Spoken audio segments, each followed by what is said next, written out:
Hey everybody, welcome back.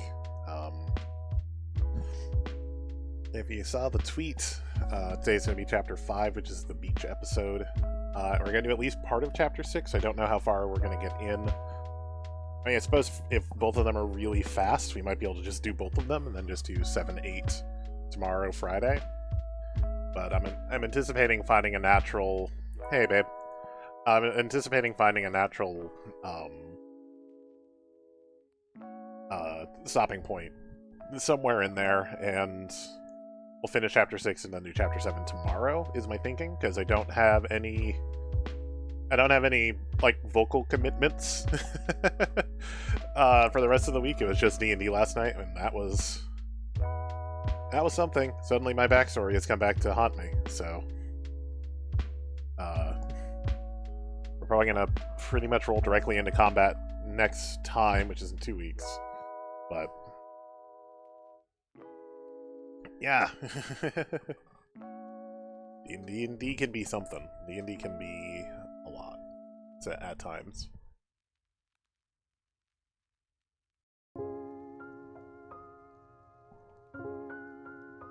Other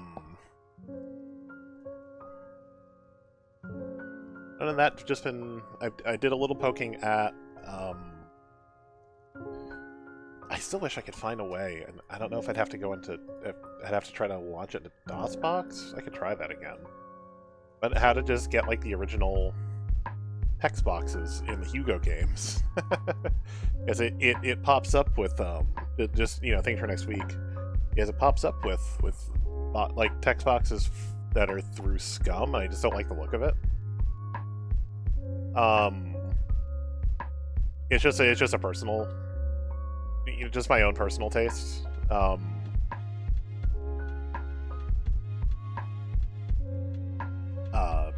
just don't like the way it looks, so I'd rather have the original text box. So I think I have to run in DOSBox, not Scum.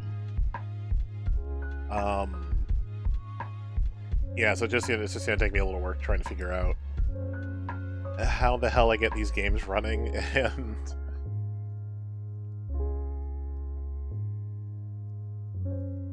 yeah, we'll you know, I'll work it out. It's just gonna take me a little time to figure those out. Those are games for next week, so that's probably what I'm gonna do after the stream. Just trying to remember if I can get it working in DOSBox, and then how the hell I got it working in DOSBox. Also, pardon me, sorry. I'm not the most well versed in DOSBox, but I don't know. I just don't know if there's a way to not have those ugly windows in Scum. Scum is definitely my preferred DOS emulator now. But it's the tiniest little thing that bothers probably literally only me, at least as far as this audience goes.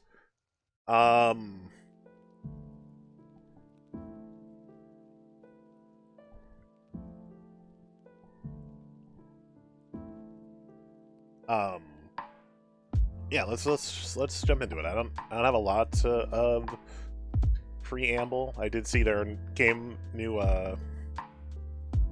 Pass games coming, new and old, I should say. You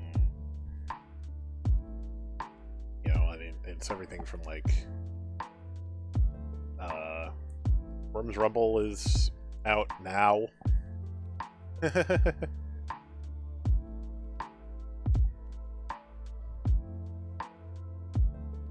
For everything, I think cloud console and PC. Iron Harvest comes tomorrow. I don't know anything about Iron Harvest. Apparently it's a real-time strategy. The Need for Speed Hot Pursuit remaster is out tomorrow on EA Play. That's exciting.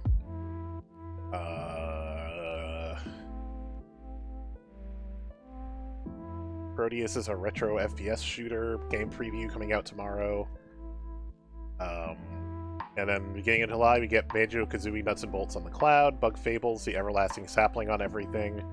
Gang Beasts is coming back on everything on July 1st. Limbo's coming back on everything July 1st. And Immortal Realms Vampire Wars, another strategy game, but turn-based strategy game. Empire management has card game elements. The Empire theme. I don't know. I don't know anything about World of Warcraft Empire Wars. But yeah, some new and old games coming back. What's leaving? Battle Chasers, Night War, Marvel vs. Capcom, Mistover, Monster Hunter World. That Monster Hunter World's kind of buzzed me out because it was when I wanted to play it, it was easy to just play it without needing to put the disc in. Because I don't own a digital copy. Mistover, Out of the Park Baseball, Outer Wild surprises me. Soul Calibur 6 is gonna be this. I think the same. No, I think I own Soul Calibur digitally and the Messenger. Outer Wilds surprises me because first of all, I remember that being like, watch the first Microsoft presser on Mixer, they gave that game away for free, and then also made a Game Pass.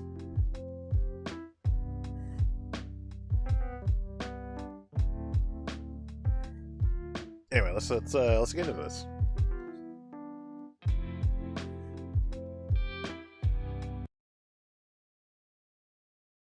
These tunes, get these tunes going.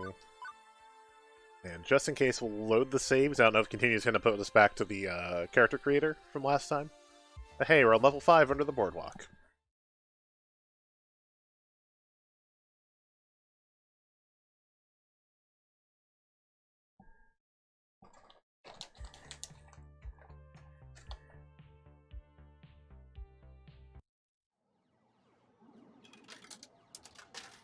Sorry if the pinball yesterday was not your jam. I noticed people didn't really stick around for the epic pinball, but it was just like, here's a thing I can show y'all real quick, but yeah. Keep going to myself. Well, we won't put that one into the birthday rotation. It's good to find out. I still need to figure out what I'm going to do for, like, birthday. Also, hey, today is the Streamiversary day, by the way. Today is, sort of Streamiversary day. I'm not making a big deal out of it. It's the anniversary, the 1 year anniversary of when I decided to come back to Twitch. After Mixer announced that they were going to sell, essentially. The next day, I streamed on Twitch instead of Mixer, and I never streamed on Mixer again. And I'm pretty sure that was the 23rd. It should be in my calendar, actually.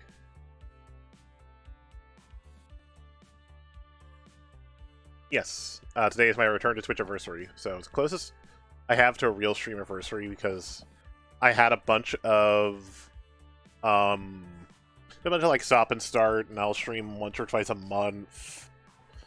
Never really committing to it, and then Mixer I committed a little more. Trying to actually make Mixer happen, because Mixer was happening a lot better than Twitch was. And then Mixer died, so we're here. Plus, for a while, I was streaming off of a laptop, and that's kind of butts, honestly. Especially trying to actually capture. I was using old capture hardware because I was using the old HD60, which is a USB 2.0 device, and it adds a second of delay. I now have. Well, I mean, I have an integrated card, but it doesn't have any. It really doesn't have any delay between, like, what's being captured and what's being shown. So you have to, like, build in a second of lag. Stream Deck Mobile is deciding to pitch a fit today. That's just fun. Once in a while, it's just deciding it can't connect.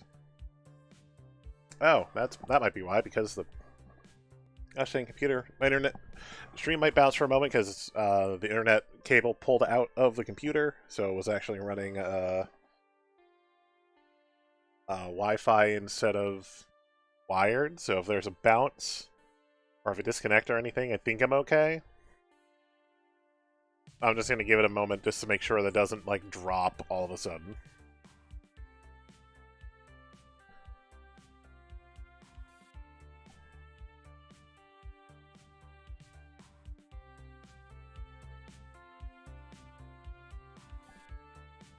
I think we're okay. I don't see any major drop or anything. Okay. Maybe that's why I was having issues, because it wasn't actually technically on Wi-Fi. Or it wasn't technically on... It might not have been the same... You know... Been running the same thing. Anyway. It is the future year 20 XCX. And romance is in the air. Yes, this is the romance chapter. Or at least romance will be in the air if Iris has anything to say about it. Also, I'm not actually in that glorious 20 XCX Neon Metropolis today. I'm about 134.7 miles south of it. That's much better.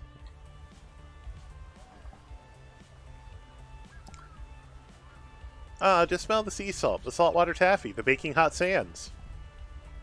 It's just like I remember. You've never been to Flotsam Beach before, Juniper. Well, it's just like I remember you remembering it was then. Definitely. This is definitely one of my better ideas. Top 10, maybe even top 5 ideas. What a fantastic way to celebrate your success at the Funplex.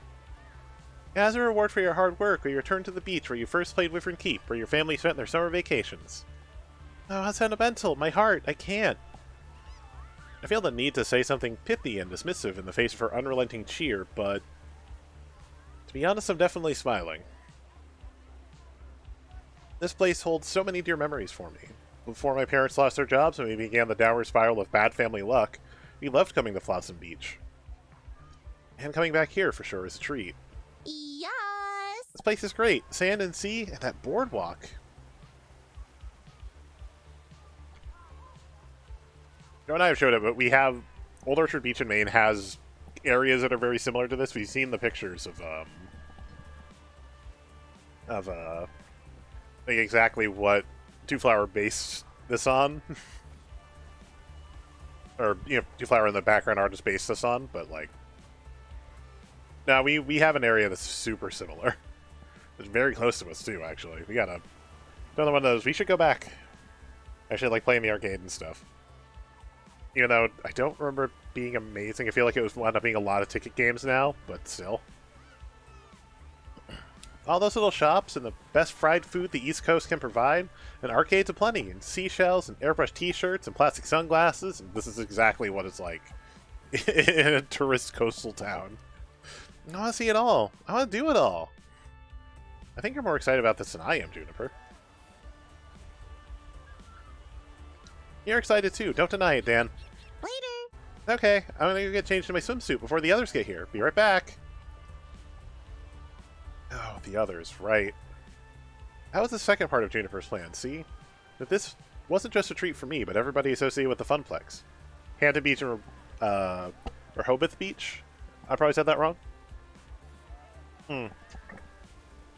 Also, yeah, especially like New England's beach towns, very similar. You know, there are very specific businesses that they attract. Also, hey, Two Flower.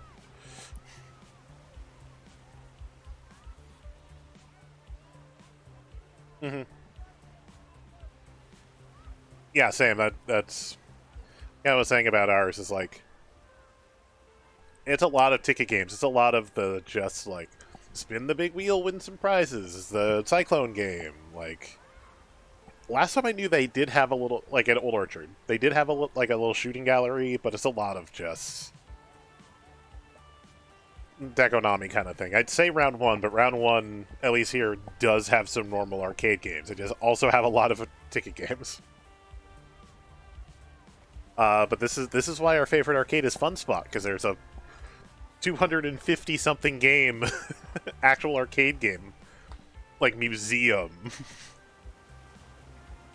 you know, that's our preferred arcade. Yeah, Blink's Fried Dough and joining Lemonade Stand, yeah. Let's see, this one's a treat for me, everybody associated with the Funplex. We'd have to drive down here in groups and pay for our own hotel rooms to keep the costs down, but soon enough, a Saturday outing for all staff and VIPs had become a reality. Also, I feel like it was a bold choice for them to close on a Saturday. Because, yeah, it's real sweet of her to include everyone in on the trip, too. We worked hard to make G1 Game Day a success. I certainly couldn't have done it without help from my friends. Like... It probably will say it in at some point, do they just hang a staff meeting sign on the door and call it good? Sorry, staff meeting all day. We're not here. Within the next hour, there'd be 9 of us bouncing around in swimsuits, making sandcastles, and buying cheap souvenirs and playing seaside arcade games. And hopefully not accidentally drowning in the riptides, as my inner lifeguard felt need to warn. One day of fun in the sun for everyone. As for this evening, Beep beep. well, Iris had other plans for me. Well? Have you decided yet? Have you? Time's running out, you know. With a sigh, I pull out my phone, summoning my digital Jin. And why is time running out exactly? I've run the numbers and calculated a 99.97% chance of romantic success if you take your special someone on a moonlit seaside stroll. It's the perfect confluence of all projected event vectors that will lead you to love and happiness.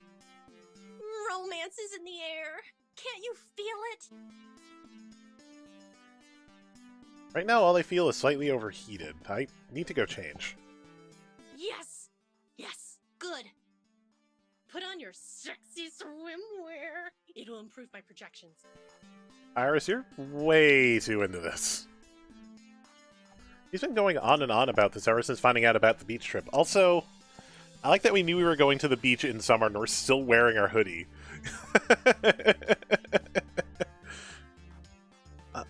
Iris, why this sudden obsession with finding me a special someone, anyway?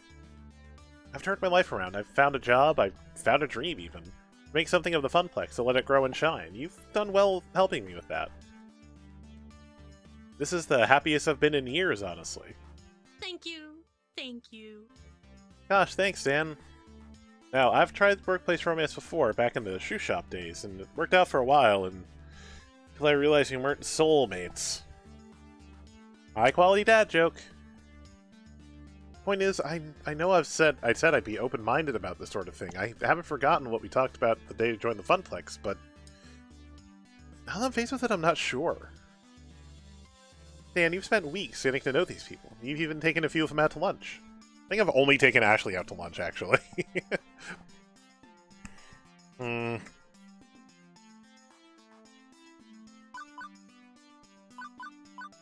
already super close to these people. Closer than I thought I'd be when I first took the job. Do I really want to rock the boat by flirting with a friend like that? The warmest hearts can be found first in friendship, I say. You already know these people. You care for them, Dan. Don't deny it. And I'm thinking they care for you, too.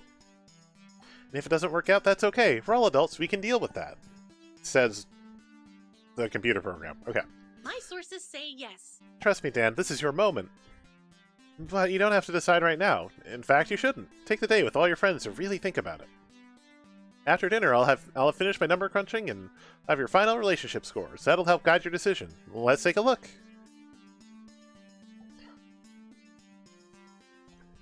British accent for Loxley? Nice. Behold, weeks of emotional data, fully analyzed. Ashley's a lot of fun, isn't she? You two get along like a house of fire. Hopefully without actually setting anything on fire accidentally. Like the microwave. Shut up, Iris.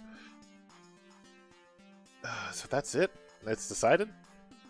No. The points are just a guide. And it's not like I'm gonna force you to woo someone just because they're your top match. Well, so apparently we have slightly more points in Ashley than we do Percy, because she didn't mention Percy at all. I still need to calculate how well your personality matches what they're looking for. That'll net you bonus points. Consider it food for thought, you know? And you've still got the rest of today to see who you're a good fit for. Maybe cram in some more time with them. Anyway, keep an open mind, yeah? By the way, according to GPS, your potential romances will be here in less than 2 minutes. You're still putting it in a weird way, Iris. Have fun! I hastily jammed my phone back in my pocket before anyone could hear that. Dang it, Iris. I could have just chillaxed by the sea. Maybe found that old arcade where I once played Wyvern Keep. Had a pleasant time. Now I need to be sizing up romantic partners? Although, maybe there is someone I've been getting close to. Someone I think I wouldn't mind being closer to, in fact. Yeah, it's been a long time since I felt like I could even try having someone to share my life with. Maybe it's time to look for love again. But for now, I decided to focus on the day ahead. Fun in the sun. Good, clean, fun in the sun. Very innocent and chaste fun in the sun. Sure, I can do that, right? Oh, hey. Man, the text bar does all the favors for Teo in this shot. It almost feels like I shouldn't have this on Twitch because of the placement of the text bar. There is a swimsuit there, I promise. Hello, Flotsam, your queen has arrived. Morning, Dan. Is this a private game of Beach Blanket Bingo, or can we join? Innocent, chaste, fun, in the sun. Where can I set my parasol? How's the surf? Teo's thinking of doing some surfing. I rarely get a chance to surf these days. Looking forward to breaking out my old board and hitting the waves. I was going to play the Beach Boys all the way down here from the city to help get in the mood, but Queen Bee vetoed it. Hey, if you want a free ride in my beloved B-Mobile with your board strapped to my roof, you listen to my music, Mr. Dance Pants. Oh, hey, there's a perfect spot. Let's set up there. Catch you later. I better go help her. See you there. I suddenly feel a bit inadequate in terms of proper beach bod and attire.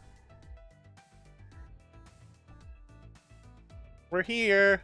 Excellent. Oh, good. Queen Bee brought an umbrella. Yeah, I don't really tan so much as burnt to a crisp. Honestly, I'm mostly here for the shopping and the arcades.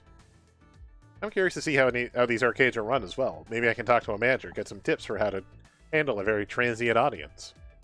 Ugh. I meant to play in them, not to study them. Sheesh, Cameron, we're not here to work. Can I do both? I'll go join the others for now, though. It's been a long drive. I'd love to stretch out a bit. See ya. Ooh, me too. I'm so cramped from sitting in that van. Wait for me. Oh, they brought the mystery mobile down with them.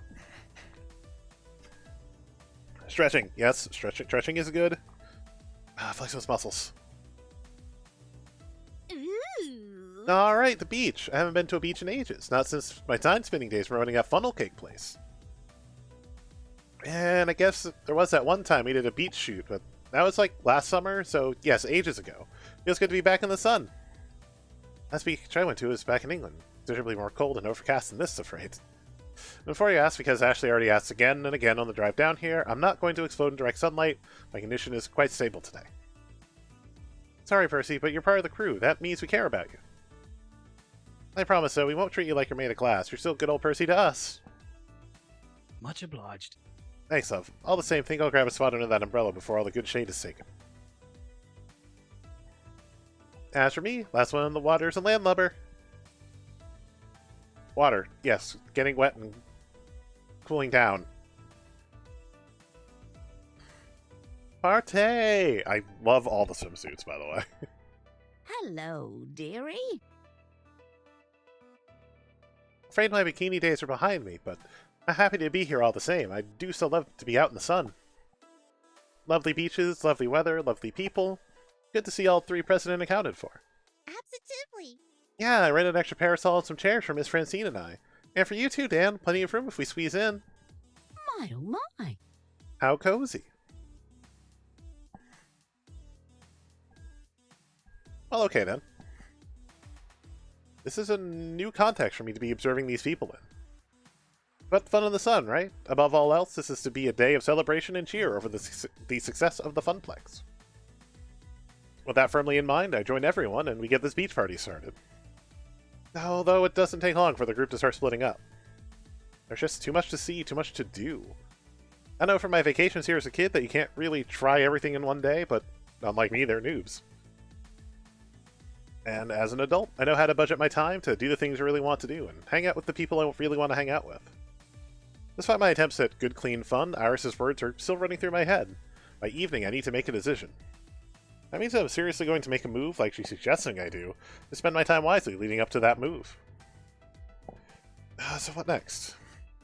So Naomi and Ashley are making sandcastles. Gavin and Queen Bee just found a volleyball. Theo and Percy are playing carding games, and Juniper's talking with her Iris, it seems. Well, we know what direction we're going, so let's go make some sandcastles. I did go into this with a route in mind, but it was also the route I was getting an idea to do back when I was playing this the first time during Extra Life, and then we just never got back around to it, so... Plus, I just want to see how this route turns out. Alright. In the distance, I see what appears to be a myriad of sandcastles, which makes sense. I mean, I'd be worried if it was a whole bunch of not sandcastles on the beach. During my many beach outings as a kid, there were always multiple sandcastle competitions going on. And in front of me, our own Funplex fabricators have entered the fray. With Naomi being our arcade builder and Ashley with all of her cosplay craftiness, there's no wonder why these two were up to the sandcastle challenge. I'm doing well reading already. It's been a half an hour. As I jog over to them, I see Ashley laughing over her castle, and Naomi meticulously measuring something on her citadel. How goes the castling? Amazing! Great! You see all these amazing sandcastles? They're all so cute. Properly made sandcastles aren't cute, Ashley. Just did. Thank you. Oh, and what are they, Naomi? Assuming they're not just made by kids for funsies, a proper sandcastle can be a structural masterpiece. Wonderful. Every grain of sand must be in its proper spot or the whole thing comes crashing down. If a job's worth doing, it's worth doing right. By the way, I did end up receiving that swimsuit about a month and a half later after we ordered it, and it kind of fits and kind of doesn't. It's a little too big. Unless I wear it where I normally wear it, like under my belly, it just falls off. Even if I tie it, like it's just the material I think is too slippery for the inner layer. But it stays put if I wear it higher, like up on my belly. So probably what I'm gonna have to do and just be super cautious with it. The problem is, if I go try it in water, it's not returnable. But I've also heard this company's return policy is terrible, so I wouldn't try. Oh, I guess I didn't yell about that either. We'll do that at the end. We'll yell about the other things that happened to me yesterday. At the end, so I don't distract at the moment. Just remind me. Joe knows what I'm talking about. Joe went through it with me. Every grain of sand is proper spot, the whole thing is scratching down. If a job's worth doing, it's worth doing right. Naomi says this without lifting her eyes away from her castle. She's so completely focused, I don't think she's blinking even. What exactly are you doing, Naomi? Let me explain. Yeah, making sure each embrasure is equidistant around the tower. Otherwise, it'll all be an asymmetrical mess. Makes sense. I take a moment to actually appreciate their castles. Naomi's is a structural masterpiece. Straight, perfect edges meet bold, flat walls, which produce an almost perfect medieval castle. She even added an ocean water moat, complete with drawbridge. What are the mechanics made of to make a drawbridge? In a sand... I mean, probably driftwood and... Ashley's is equally impressive too. It's a soft, fluffy fantasy castle. The foundation is made of sculpted sand clouds, like an elegant castle in the sky, complete with spiral staircases encircling slightly slanted towers. So I take it you both enter the competition? Of course. You know it, Dan. You should make one too. It's not too late. Yeah, I think there's still like half an hour left in the competition, and this is at amateur level. Latecomers are allowed. Both of you have made some extraordinary castles. My architectural skills are somewhat lacking in the castle area. Don't sound like some sad excuses. Perfectly good excuses, Ashley. Not like we're professional sandcasters either, Dan. It's not about winning. Naomi looks over at Ashley, who's giving her a smile, accompanied by a questioning look. Okay, it's a little bit about winning. I mean, I'm super tryharding this and trying to win with a perfectly constructed little castle. But for me, mostly it's about setting out a challenge for myself and completing it properly. There's nothing more satisfying than that. Plus, we'll be here helping you do it. How do you plan on helping me start a castle while you'll be completing your own? Sounds difficult. We're almost done with ours anyway. Yep. We have 3 castles in the competition, and that's one more chance for us to bring home the gold. Yeah. That'll be fun. Come on and join us. Yes. Join us, Dan. Join us. I know my strengths and weaknesses intimately. My number 1 weakness is building sandcastles, also maybe breathing in space or surviving explosions. However, I'm very skilled at helping others. That I can do. You have a way better chance of success if I pitch in on both of yours rather than start a whole new 3rd castle. My sources say yes. And Iris agrees. Beep beep, that's correct. I've taken into consideration of all the other castles surrounding us. Dan's skill is not set up for winning this. But adding his talents to yours will boost your chances.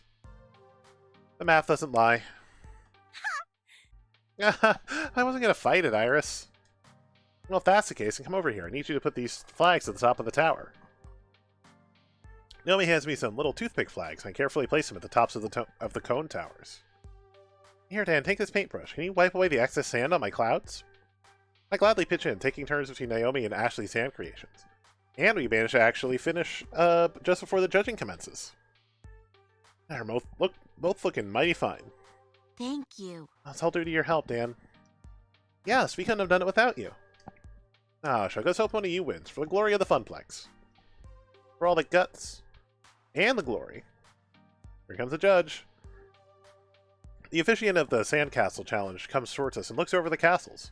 With an arbiter's eye, they glance over ours and nod in respect of a job well done. I didn't even realize I was holding my breath in anticipation. Once the Sandcastle judge leaves us, I let out a huge sigh. I think that's a good sign, right? The nod? That means we did it? We're gonna win? Now, there's still many others out there to judge. I'd say a nod counts nicely as a compliment. But which one? Whose sand skills will reign supreme? Dan, what do you think? Who's got the winner chicken dinner? Aw, man, you're gonna make me pick. Who, me? I'm not a judge of fine sandcastles. Let's do it for funsies. Let's hear what you think. Honestly, that one over there. We're just gonna keep gamifying. I mean, I think I would like the fantasy castle more than the super rigid castle for going a little more abstract, but we're gonna do that anyway. Most of the castles out there are rigid life replicas of historical castles, while Ashley's has a more airy feel to it. Ashley's is so different from the rest, I think it'll outshine the others and win over the judges. Just like you've won me over. No, you're too sweet, Dan. I agree. Ashley's fancy castle sure to catch the eyes of the judges. Done a wonderful job with it. I can't wait to see you win. Naomi, you're wonderful. Now it's super positive from Naomi. That was nice. Oh, I think they just finished up tallying up the scores. We wait not so patiently as the judge makes their round across the beach. I see him stop next to a particularly dramatic-looking sandcastle. Pulling out a bright blue ribbon, they prop it up next to the castle. Which means... Poops. Double poop. Oh, don't feel too down. If it wasn't meant to be, it wasn't meant to be. Well, very pragmatic of you, Dan. We did have a blast, though. But I hate losing. You just gotta win next year, Naomi. Hey, if all 3 of us join forces, we can build the best sandcastle this beach has ever seen. You just spend some time practicing more, which means more beach trips. Yeah, I'd like that. I'm in. Uh-oh. Great! Next year, Team Ashley's gonna eradicate the competition. I think you mean Team Naomi. Yeah, I saw this coming. Alright, you two can fight over that next year? I think I've covered enough sand for a while. I'm gonna see about being slightly less sandy. I hear you, but Naomi and I aren't done here. We got one last thing we gotta do. Oh, what's that? Destroy our creations! Yeah, I'll leave you to it then. Have fun. I am a mighty dragon. Fear me, tiny sand people. Both of them smile widely at each other and laugh. Walking away, I can hear the sounds of devastation behind me. I peek back one last time to see the castles come crashing down before I set my eyes forward. So, what next? Let's play some carny games. Sorry, Gavin and Queen Bee. Maybe we'll get around to you. Sorry, I haven't put many points into Gavin or Queen Bee. A number of little carny-style games have been set up along the beach, independent of the boardwalk arcades. Ring tosses, squirt guns, things like that. Percy promised everyone he'd keep it low-key today as he recovers from his heart tremor. Tossing a few rings is definitely low-key. And it looks like even though he's keen to go surfing, Teo's keeping Percy company. But judging from the way those rings are just sort of bouncing off the bottles instead of landing on them, the games are not going well. I don't get it. I'm usually much more coordinated than this. Don't think it's a matter of coordination, Teo. More a question of, well, let's say optimization. But Percy's ring goes plink off a bottle as well. Carney Rando. Good lord. What a shame, what a shame. You boys want to play again? Only another $5 for 3 tosses. That is a steal. In that he's stealing our money by charging $5 for 3 tosses. Yeah. Teo and I, same wavelength on this one. Starting to wonder if this is a steal in more sense than one. No. Nobody likes a sore loser, boys. It's all totally fair. Totally fair. Swear on my mum's grave, I do. They're not. That's how carnival games work. All this old-timey cardio panter's got my dander up, it does. I must confront this charlatan. I like that they're all the same kind of old-timey soda jerk talk. Hey there, old sport. What kind of racket you trying to pull? What? Cheating my friends? Or, I say, fellas, I believe in you. I do. Let's win one of those 50 prizes. Or, horse feathers. Let's leave this dewdrop of me and go have fun on the beach. I just love that they're all just mimicking this guy's voice. Well, hey there, gents. How about we work together to run this four-flusher out on a rail? Anything's possible when you put your heads together. Ah, indeed. My sentiments exactly. I do believe of a proposal, Teo. A word. Sure, what do you have in mind? Weirdly, the two huddle up without me and exchange a few whispers. I consider interjecting myself into the discussion, but it's over before I can try.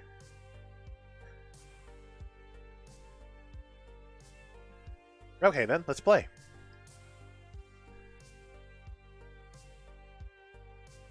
Teo passes over a few dollars and takes up the rings, while Percy examines the racks of bottles in detail. Teo holds back, waiting for him to finish. Eventually, Percy points. Right there, 3 rings rapid. That's a sweet spot. With a twist of his agile body, Teo flings his rings, one at a time. And all 3 right out of the way around the neck of a bottle, ringing it perfectly. Hey, thank you for those biddies, Nick. As you can see, we're on the beach episode of Arcade Spirits. Things are going pretty well here. Right, all 3 rings travel away around the neck of a bottle, ringing it perfectly. Simple enough, based on Teo's throwing angles from before and the arrangement of the bottles, I determined the optimal striking zone for him to aim for. All games are a matter of optimization, even silly little carnival toys. Melons, you've bested me, old sport. Well, I know when I'm well and truly rumbled. Go ahead and pick your prize. Well, Dan, what'll it be? Yeah, we're trying to win you a prize, after all. What? Me? This was all for me? Absolutely. You know it. I mean, you are the true prize here. Back me up on this, Percy. Quite so, quite so. Which one of these lesser winnings truly makes your heart dance? I glanced around the rows of arcade-themed stuffed dolls with curiosity. I'm a little old for dolls, but you're never too old for a huggable plush friend, and they both work so hard for it. I'd like...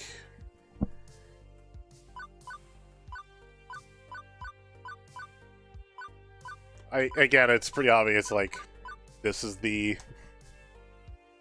Percy, this is the Teo, this is the basic. You know, I'd like to put on my robe and wizard hat. Solid reference. Also, I want a Mr. Movie. Truly, Dan's an individual of class and taste. I suppose nothing beats the classics, huh? Plus, I can't deny the happy little smile Percy wears as Carney takes down my prize and hands it over. He's had a hard time with it lately. I'm happy to make him happy. Okay, now go away, boy, to bother me. The 3 of us return to the dunes, prize in tow.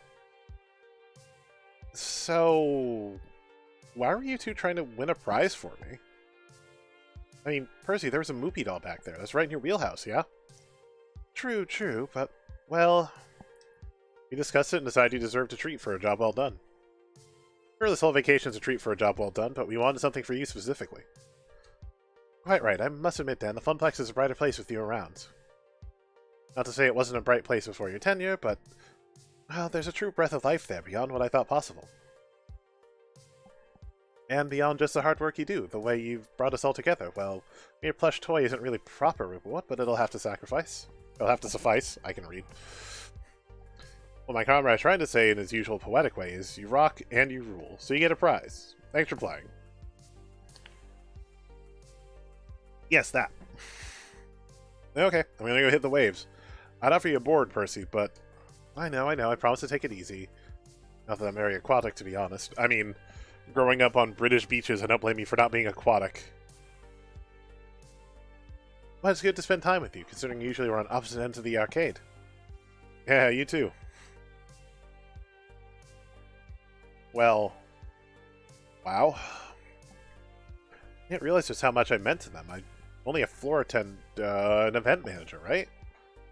And seeing everybody come together for this beach blanket bingo we've wrangled up, it's the bee's knees, it is. So what next? We'll do Gavin and Queen Bee next. Queen Bee and Gavin have taken up a friendly little sports competition here in the sand. Beach volleyball has always been a favorite pastime of beachcombers. It's fun, it's competitive, and what's not to love about watching athletic people show off their skills. Granted, when my family got together to play, we just ended up hitting the volleyball around, never really kept track of the points. But it was always something I enjoyed, even if I wasn't very good at it. Maybe Gavin and Queen Bee will let me join in on the fun. If I'm lucky enough to even get to... I'll even get to bump, set, and spike it. As I jog closer to them, Gavin is occupying the far half of the court. Closer to me is Queen Bee's side of the sand court. It's easy to see that both of them have expressions of sheer determination on their faces. Gavin is cool, calm, and collected, while Queen Bee is grinning ear to ear. Both are reveling in the contest. Each is in it to win it. It takes some sort of catastrophic event for one of them to back down, like a tsunami. Even then, I bet they'd be popping a volleyball back and forth while fighting against the wave. But this is a momentous 1v1 between two of my most competitive friends. It's unnecessary to explain Queen Bee's cutthroat nature, but Gavin... his ambition is just as fierce, even if it's less vocal. He'd do everything for the Funplex to succeed, and he's taking that same attitude to beach sports. You sure you're ready for this next serve? Yeah. You better believe it, pretty boy. Ready to spike this ball so hard it'll cause a quake beneath your fucking feet. Excellent. If it's anything like your last attempts to score, I'll win this match in record time. Right? Yeah. It's like Hades. Fuck, everyone's hot.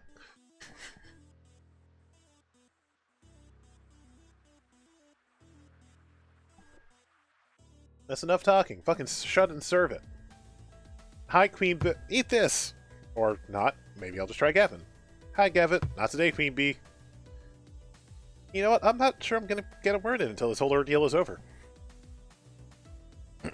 Their concentration is intense, game faces are on, and they see nothing else but the competition before them. Right, yeah, Aphrodite's working magic on this gem, yeah. I might as well take this time to watch them play. Hopefully they'll notice me. Gavin gracefully executes an underhand serve with the volleyball, and it glides over the net mere millimeters above it. In all fairness, it was a perfect serve, and Queen Bee returns to the dig up high. With enough time, she easily squares up her post and spikes it down towards Gavin's side of the court. Gavin doesn't have enough time to respond, and it falls hard into the sand. Queen Bee claps and stomps her foot into the ground in unison. Victory! Ace! Technically, that's not an ace. An ace would be a point scored off a flawless serve. Queen Bee laughs and sticks out her tongue. Technically, is putting me in the lead. Went on like this for quite some time, both of them volleying balls and serving quips. Meanwhile, I stood by and could do nothing but look on longingly. You make me hydrate again. Do I need to? Ah, thanks, Nick.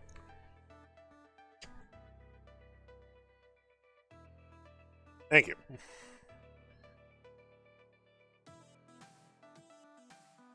Was I sounding bad?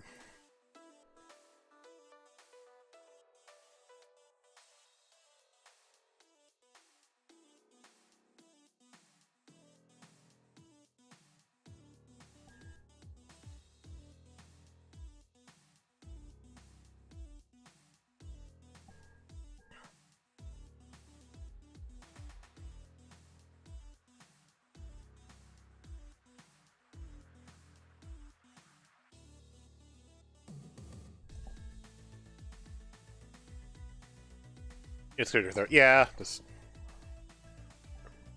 It's the downside of the gummy bears, is just, you know.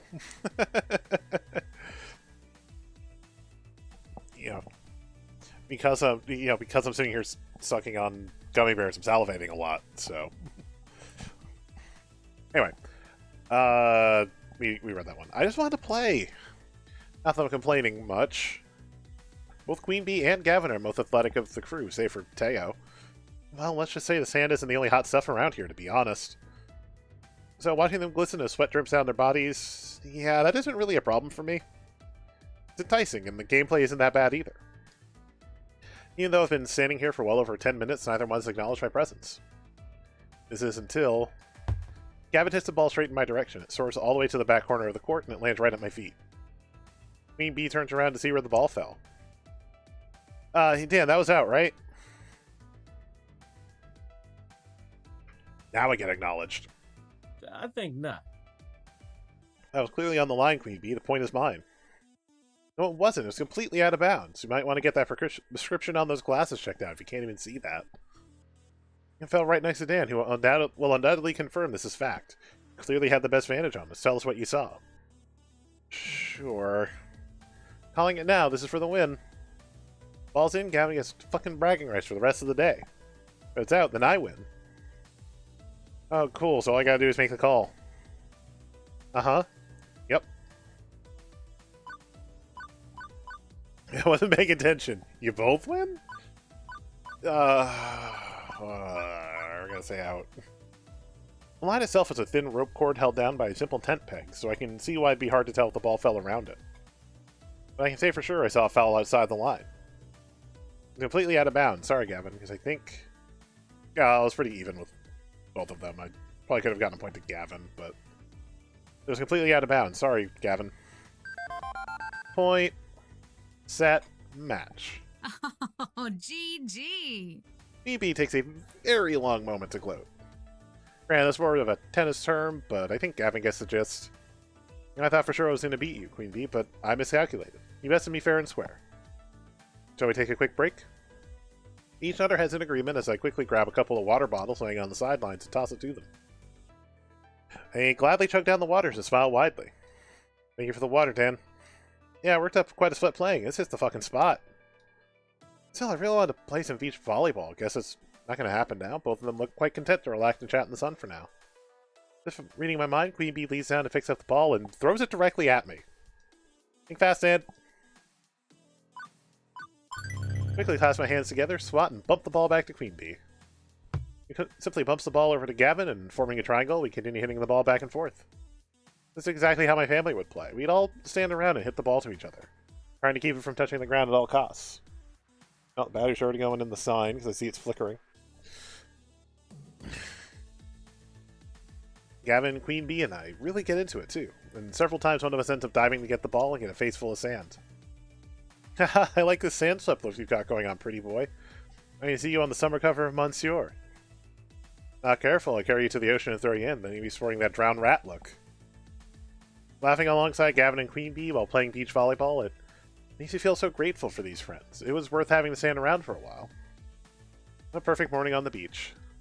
We play a few more rounds of the sand is lava before we let the ball crash into the beach one last time. Very nice return, Dan. You should join us for the next match. I would if I didn't have other stuff I wanted to do. There's too much to do here, and I've got to plan accordingly. Right?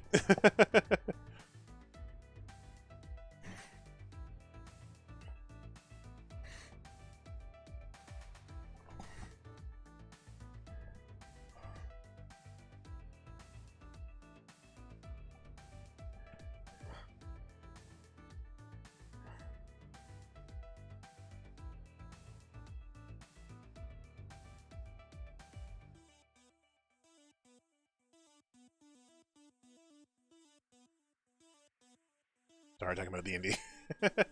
We're planning a thing in D&D. I was just... Someone else had asked me a question specifically. Okay. I hear that. Looking forward to a stroll on the boardwalk myself. Good idea to take in as much as you can. I think I'll call it quits too. So your roll, pretty boy. You can't leave quite yet. Alright, we do have a score to settle.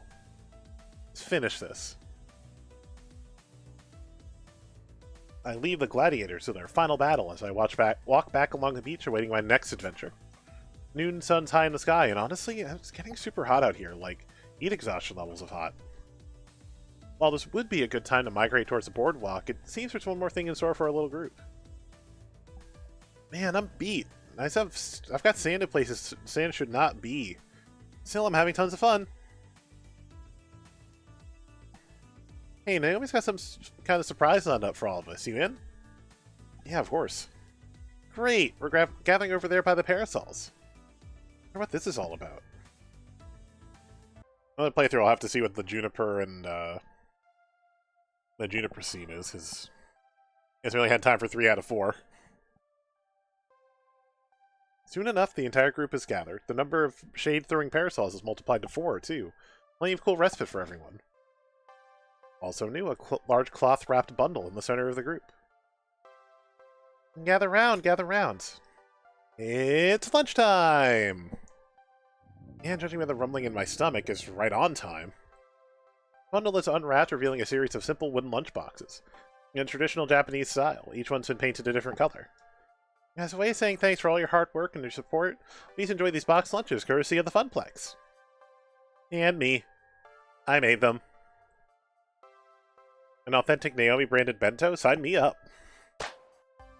I reach for a box and she smacks my hand away. Lightly. Not yet, Dan. No. I mean these special like. Everybody has a personalized lunch filled with their favorite things. Gavin, if you'd be kind enough to distribute them, names are written on the lids. Sure enough, on second glance I can see the names and even little cartoon doodles representing each person. Wow, does my face really look that apathetic? Okay, I'll start handing them out. Gavin, you first. Let's see. Impressive. Huh. Plain yogurt, celery sticks, and some rice. You know me quite well. Boring and nutritional. I colored a bit outside the lines on this one, rather than sticking to traditional bento style. Enjoy! Oh my gosh! Sushi with some tempura veggies. Ooh, and a side of miso soup. I love nothing more than traditional bento box lunch. And I love nothing more than making them. Ha! Fish and chips, of course, and with a little Union Jack on a toothpick. You made a movie mate out of the chips, too. It's not too stereotypical, is it? Quite good. I haven't found a proper chip shop stateside, so I'll take it. A little taste of home. Fantastic. Fuck yeah, big juicy cheeseburger and french fries. I was watering just looking at it. Yum. Yeah, it's got lots of pink in it, just how you like it. So pink I can hear it moo. Yeah, this is perfect. Pita bread and hummus. Love it. Great meal that fills the belly and gives you a ton of energy. And you have to keep your tank at full. Tire Teo is not true Teo. How marvelous. Oh my, this is lovely. Little finger sandwiches, some tea, and even a cupcake. Hey, thank you, Naomi dear. It's very thoughtful. I'm running on my own this time.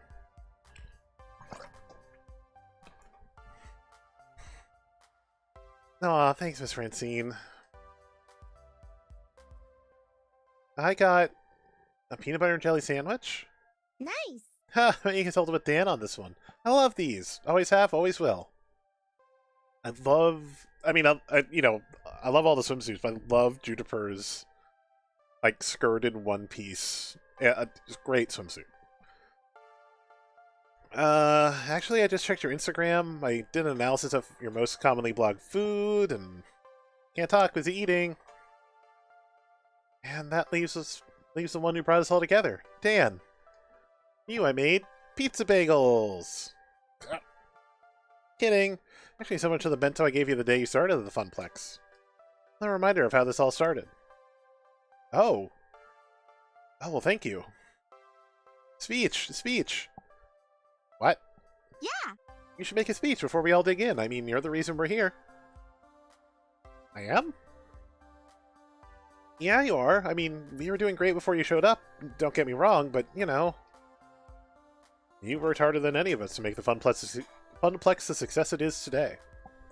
I was content to keep it afloat. I didn't think we'd ever manage more than that, but you refused to be content. We wouldn't be here at the beach if not for the success you led us to, Dan, so yes, I think a speech would be appropriate.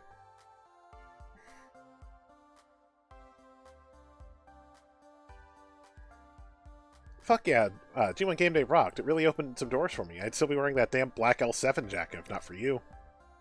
The atmosphere is so much livelier thanks to your efforts. Win or lose, I'm enjoying my time with Moopy thanks to having so many great people around me.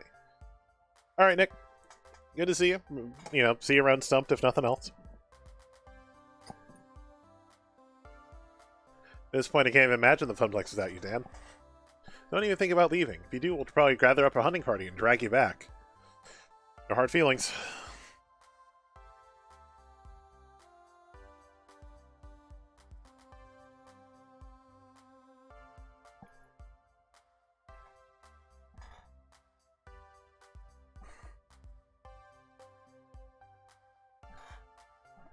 And speaking of someone Dan comes home to every night, I gotta say, he's doing dandy compared to before, with 3 cheers for the Funplex. 3 cheers indeed. Go ahead, Dan, you've earned the right for a speech. I'm just the silly old lady who started it. You made this happen.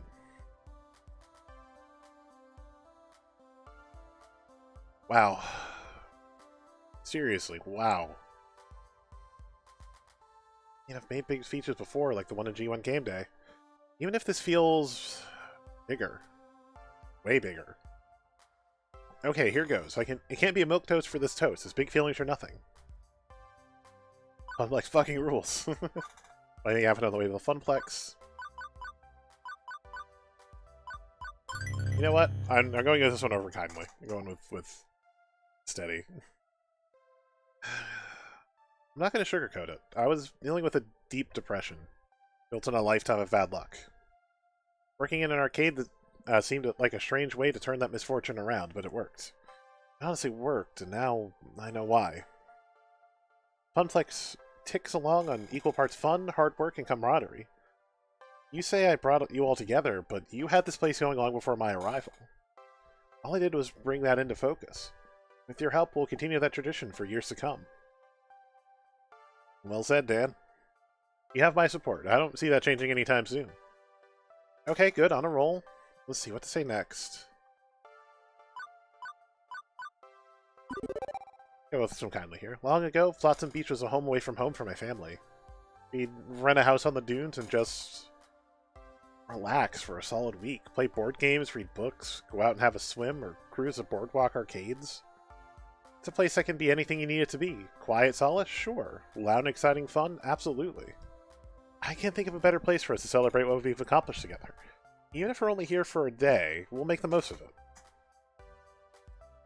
Indeed, fine times with fine folk in a fine place. It's just a ticket. I propose to return here every year if our good fortunes continue.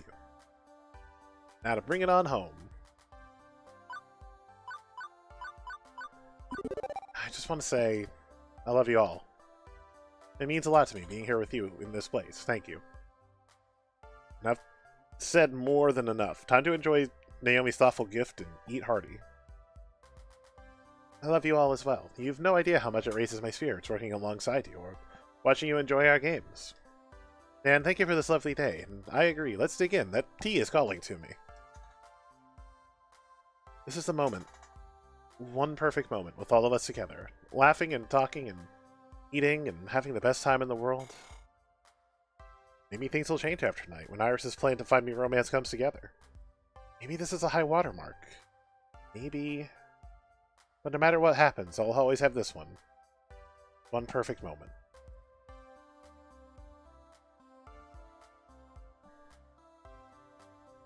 Afternoon slides in as the gang migrates from sandy shores to bustling boardwalk.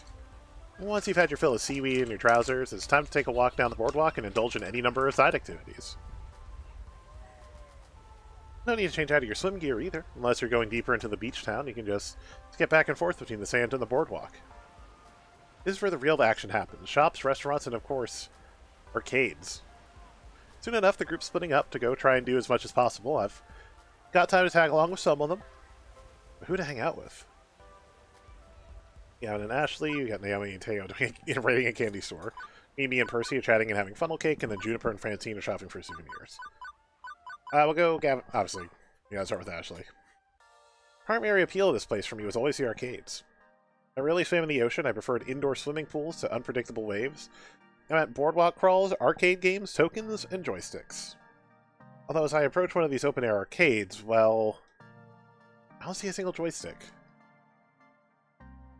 Impressive. Huh, interesting. I'd hazard these arcades are 100% redemption games. I suppose for the best, Naomi's distracted by looking for saltwater taffy. She'd hate this place.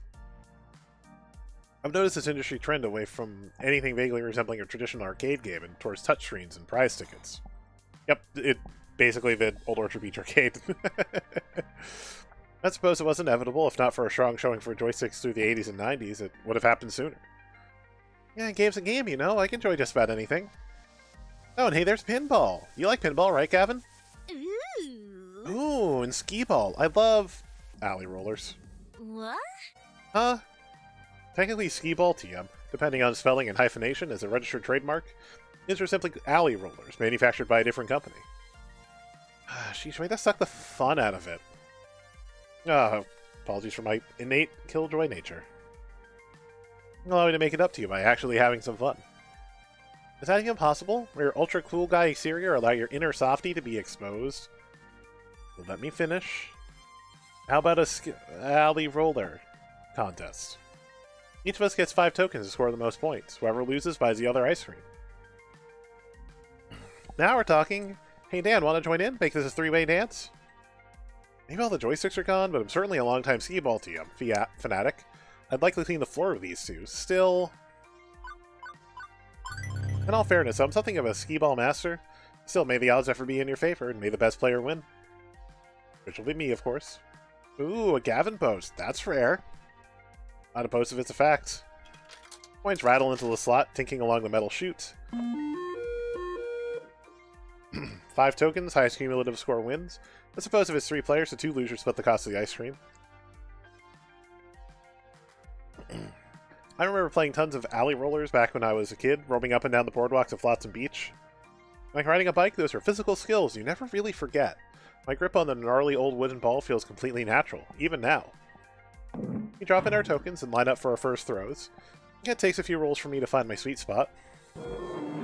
Eventually, I'm right where I need to be in the scores, which unfortunately can't be said of my coworkers. No, come on, I totally should have landed that one hundo. Rather disappointing. These machines are a bit beat up from exposure and in play. I wouldn't be surprised if they were unbalanced. Or they're rigged like the Carney games Teo and Percy were playing earlier.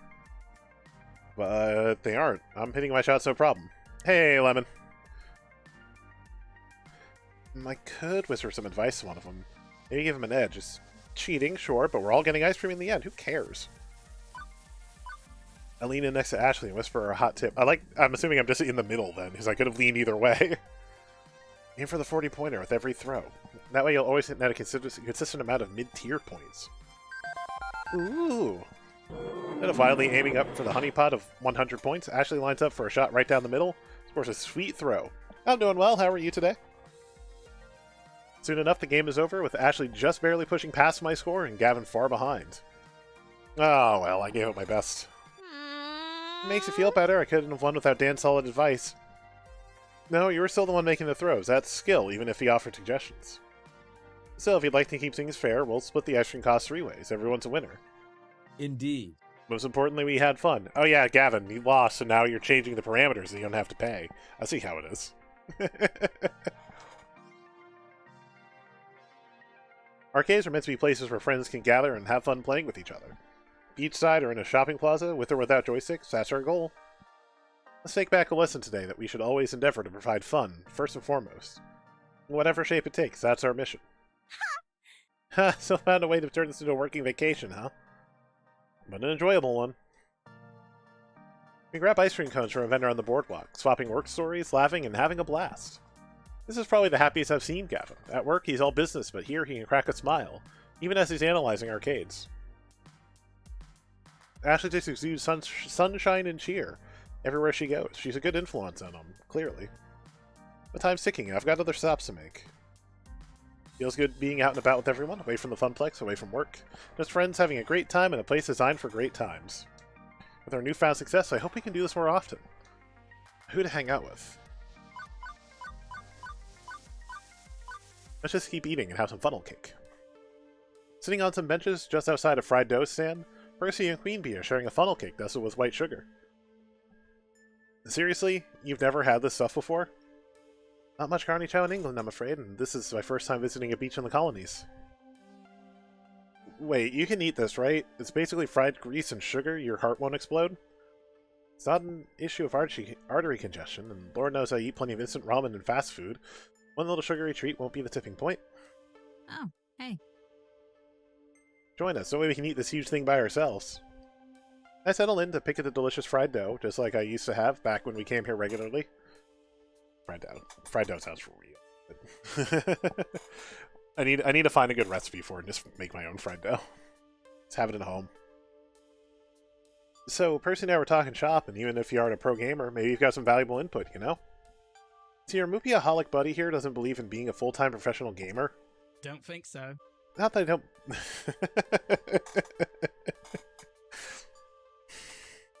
Sorry, I'm laughing hearing Queen Bee say, yeah, he doesn't believe in being a professional gamer, and then hearing Price's voice, of all people. I know he's not just professional gaming, it's content creation, but still.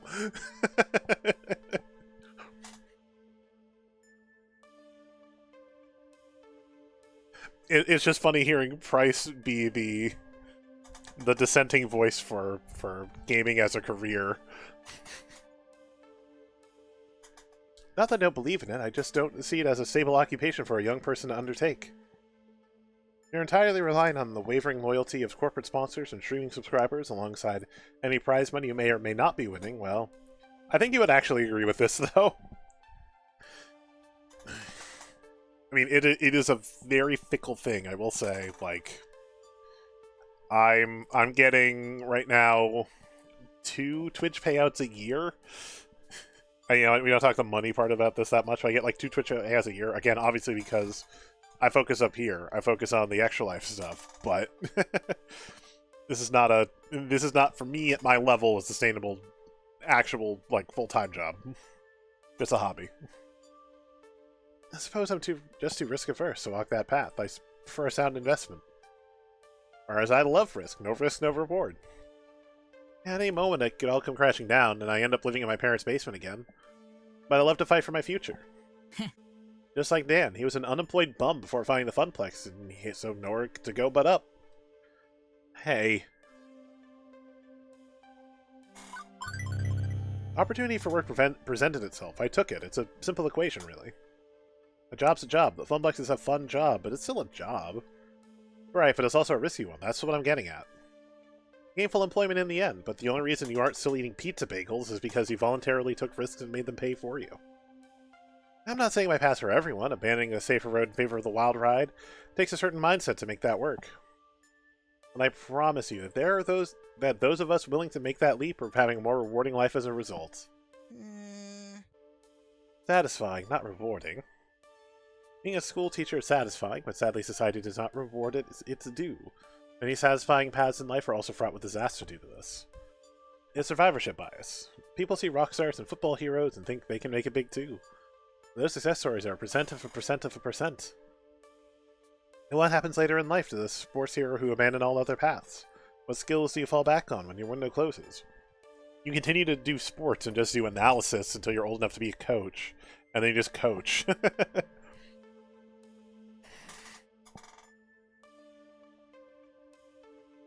it an important alert or no? Not really. Okay.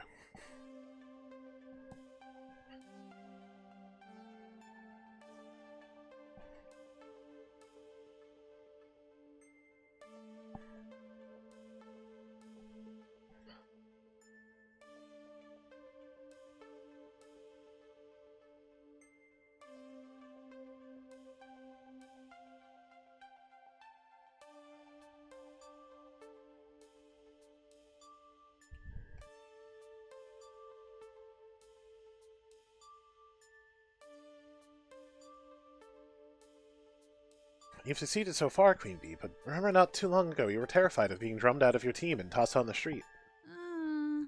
I wouldn't say terrified. I was more like a mild reluctance at best. Couldn't you pursue dominance in your game of choice without making it your entire existence? I don't really play Moopy all day. I trade stock in my off hours. Why not consider a day job with your gameplay occupying the remaining hours? Nope, no way. No how. Fist of Discomfort takes absolute dedication. I can't be at the top of my game at the top of the game if I'm also flipping burgers or filing paperwork. Percy, competitive level play requires intensive training. You can't get around the time investment, but you can make it pay double. Yeah, it's a little different to simp so hard knowing now knowing price.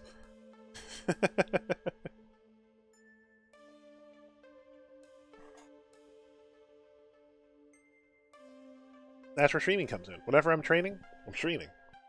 Some of the donations make me money while I still also up. It's win-win. I suppose I can see the need for time investment, yes, but it's not like streaming revenues are stable either. They're not. They're absolutely not. Perhaps Dan can settle this question.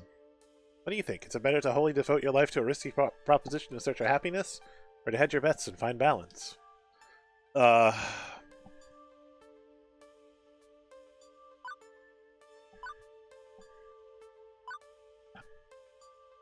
This is tough because I wanted to put a point into Queen Bee, but I feel like that's completely opposite of what it... Well, it's kind of because, like, just because, you know, again, gamifying a bit, just having a little more points into Queen Bees. We have a ton in Percy right now.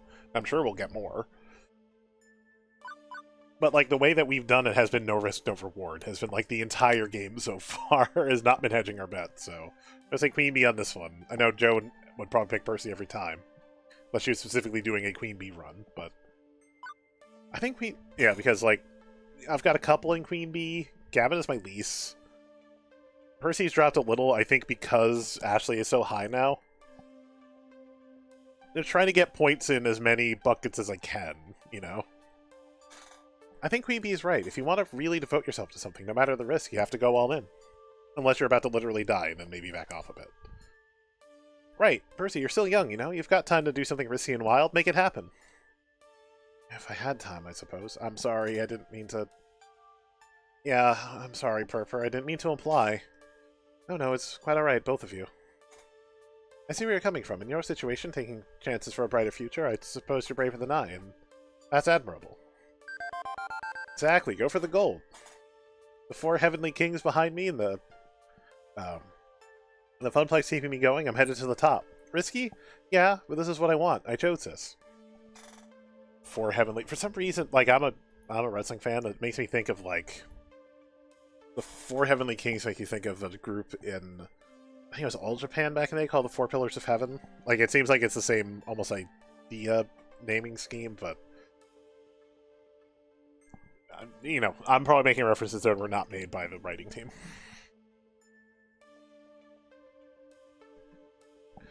And we'll be right here every step of the way. With the neglected funnel cake cooling off, the 3 of us focus on putting away our sugary rewards after that. We're each walking different paths, but I can't say any of us are willing to settle for anything less than our dreams in the long run. I feel bad. I didn't want us to imply. We didn't want to bring Percy down. It was just... Really, it's just like the way the character has gone the whole way. It's definitely been... Nope, we're just gonna go for it. We are hedging nothing because we can't. Let's go for Juniper and Francine, because we didn't get a chance to hang out with them the first time. It means we're probably gonna miss Naomi Teo, but let's do Juniper. Juniper and Francine are looking at a little map of the boardwalk. It highlights all the shops, cafes, and art galleries along the route. I overheard them discussing it earlier in the day, and it looks like they might have found one. And also Teo was there.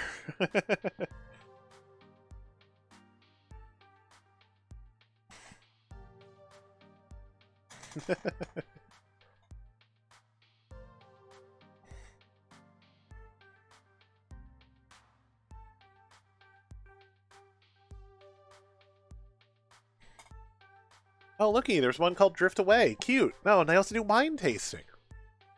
I'm a fan of wine. And tasting it. Nice after lunch Merlot is always a nice treat, isn't it? Yeah, sorry that we're not seeing Naomi and Teo, but it's like, I didn't see Juniper the first time.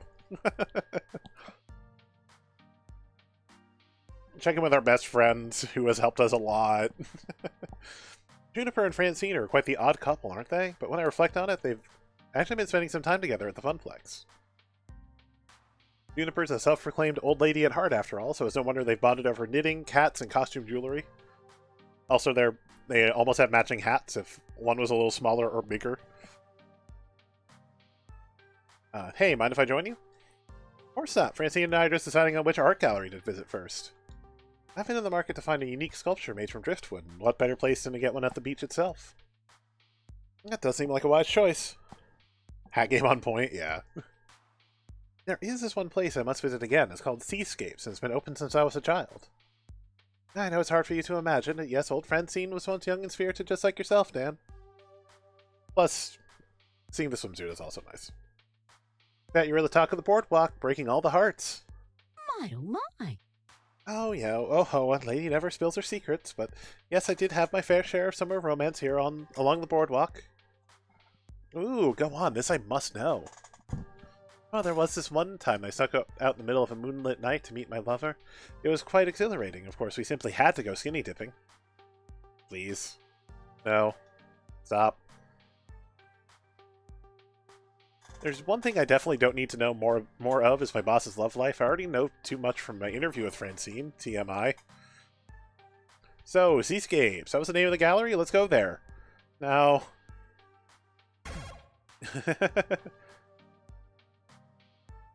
Wait, I didn't catch it the first time. Did you say Seascapes? The Seascapes? The oldest art gallery on the boardwalk?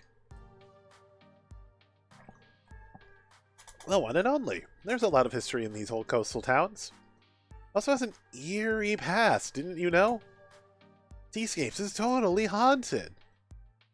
Francine lets out a snort. Let's be sensible. That's preposterous. Ghosts aren't real. Well, the Boardwalk Paranormal Society has deemed the Seascapes the most haunted place on the coast. As the story goes, the previous owner purchased a particularly gorgeous painting, but what the owner didn't know is that the painting was being possessed with a demonic spirit. Soon after buying the art and hanging it up in the gallery, the owner got very ill. It was a mysterious illness that no one could cure. Eventually, the gallerist passed. Yeah, their ghost has haunted the Seascapes to this day. Curiosity's got me, and after having experienced some unexplainably spooky stuff in the recent-ish past, I pull out my phone and look it up. Huh, Juniper's not lying. I've heard several spooky stories about this art gallery. Maybe it's haunted by the memories of the past, but surely you can't believe in just childish superstitions. Oh, dear. Dan, talk some sense into Juniper. What, me? Come on, Dan, back me up on this. Well, the truth is... I mean, we did have... I'm going to say that I totally believe in ghosts, because we did have that very paranormal experience with an arcade machine not that long ago. 100%, I'm a believer in the paranormal, especially after the stuff that went down surrounding Polybius. Yes, it came around. Maybe science can explain Polybius in the end, but it's a tough sell completely passing off as plausible using only 1980X microchips. The stories I can tell of the house I grew up in. Locked doors opening on themselves, flickering lights, and even full-body apparitions. I've seen it all. Oh, your ghost stories are the best. Always send a chill down my spine. Tell me one again. You young people and your willingness to believe anything is admirable, but we should stop dilly-dallying and go to Seascape. Save the stories for the night bonfires. I've got to see a man about some wood. You sure do. Juniper and I hold back a chuckle. Francine, we should work on your word choice. Isn't that what all the youngins say nowadays? One short walk down the boardwalk later, we arrive at, well... I don't notice anything overtly haunted. I mean, the building itself isn't dilapidated, but it could use a new paint job. And a new fence. Maybe upgrade the windows. Being around the boardwalk with wide open doorways, we can walk right in and hopefully not have the whole thing collapse on top of us.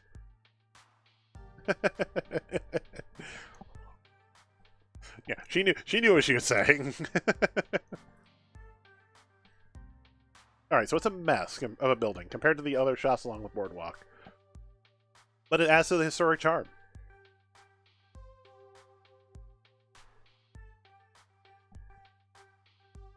But to its defense, it does have a sign in the window that says free wine tasting, so I know Juniper will be excited, or ecstatic rather, about that. Yes. Ooh, free wine tastings. Fun cute. So thrilled, it hasn't changed in years, so it looks like how I remember it. Francine takes a deep breath as a smile creases her wrinkled cheeks. The only other times I've seen her this elated is when she's talking about the Funplex. She takes a moment's pause before walking through the door. Juniper looks over at me, side-eyed. Let's hope the only thing scary about this place isn't just our selection of reds. I hold back a cackle as I push open the door. A small bell rings, as with most small shops on the strip, alerting the gallery owner of our arrival. Paintings adorn the walls, beautiful scenes of the ocean, sea life, and of the boardwalk itself, each having its own unique style. There are copper statues of whale flukes and colorful glass-blown orbs mixed in among the paintings.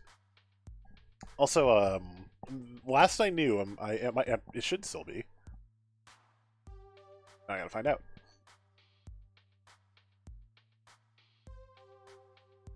Last I knew, it was... Yep, it's pretty deeply on sale right now. Down to $8.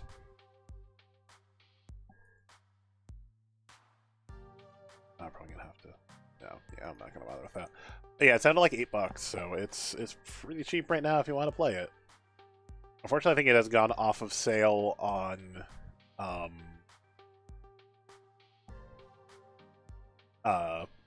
the Switch store, but you can get it on Steam for pretty cheap. And then you can romance Percy all you want, or whoever, or no one. Several people are talking in hushed tones around the gallery, and I notice Francine has already wandered over to an impressive selection of Driftwood creations.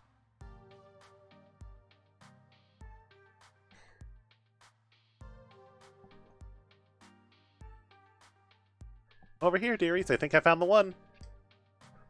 Already? You've been here for 5 minutes. Honey, when you're old as I am, you don't have that much time to sit around and deliberate about art. You go with what feels right. Follow your heart and all that jazz. I want to peruse the art a bit more. I was hoping maybe a ghastly hand would grab my shoulder. Maybe I see an actual ghost. You can say as long as you like. I'm in no rush. Yes, come at me, ghosties. So Francine, what did you decide on? The kid visiting art galleries is never my prerogative, so I have no idea the amount of things you can make out of driftwood. Stickeries, candle holders, tables. Francine points to a heart weaved together from several sea-worn branches. Simple and meaningful. Oh, that's adorable. Reminds me not only of the many times my late husband and I would visit the beach, but also reflects my love for the ocean itself. How romantic. I hope one day my partner will buy me something like that. Dan, you've been my partner in crime for forever, and I want to get something to remember this trip by. You have the coin, I'm sure Seascape has the wares. Apparently Seascape is a Khajiit. What should I get? Will you help me choose something? I mean, if you're going up in our apartment, so you should get a say in this. Yeah, sure thing, Juniper. I take some time to go over my options. I need to find something that Juniper will like and cherish. It's an important decision. I don't want to choose the wrong thing and disappoint her. We've been through so much together, and I want her to know how much she means to me. Need anything worthwhile? I think I found the perfect thing. What do you think about this bottle of wine? Who doesn't love the beauty of the ocean? It's serene and calm. Not at all like Juniper, but I know how much she's been enjoying the ocean today. What do you think of this painting? We can hang it up in the apartment right next to the movie posters. I was thinking you can go in my room. It's a really gorgeous scene of the sunset setting over the horizon. The pink and orange hues contrast perfectly with the blues and greens of the ocean. Nice choice, Dan. You know me so well. Well, kids, I'm about done here. I don't have as much energy as you both do, and I think I'm ready for my afternoon nap. I'll walk you to the hotel, Francine. And a little afternoon siesta does sound nice, especially because there will be lots to do later on tonight. You're such a dear, Juniper. I think I might go back to see what the other people are doing. The advantage of your vacation is... Did any of you hear that?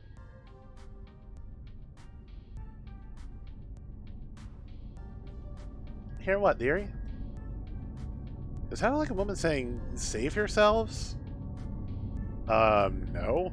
You sure? I wouldn't lie about this. Did you feel that shift in temperature? It's a sweet ocean breeze tickling your face. Don't let those ghost tales get to your head. Well, you both were just on your way out, so... Good point. See you later, Dan. Thanks for joining this old lady on a shopping expedition. Juniper practically drags poor Francine outside the gallery as fast as she can. Once out of sight, I reflect once more on the allure of the arts, and make my way outside to see if I can tag along with the others. Which I can't, because that was our third choice. Now it's nighttime. Okay. I need the bathroom. I'll be right back. But we will see what the evening holds for us when I get back.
Alright, sorry about that, y'all.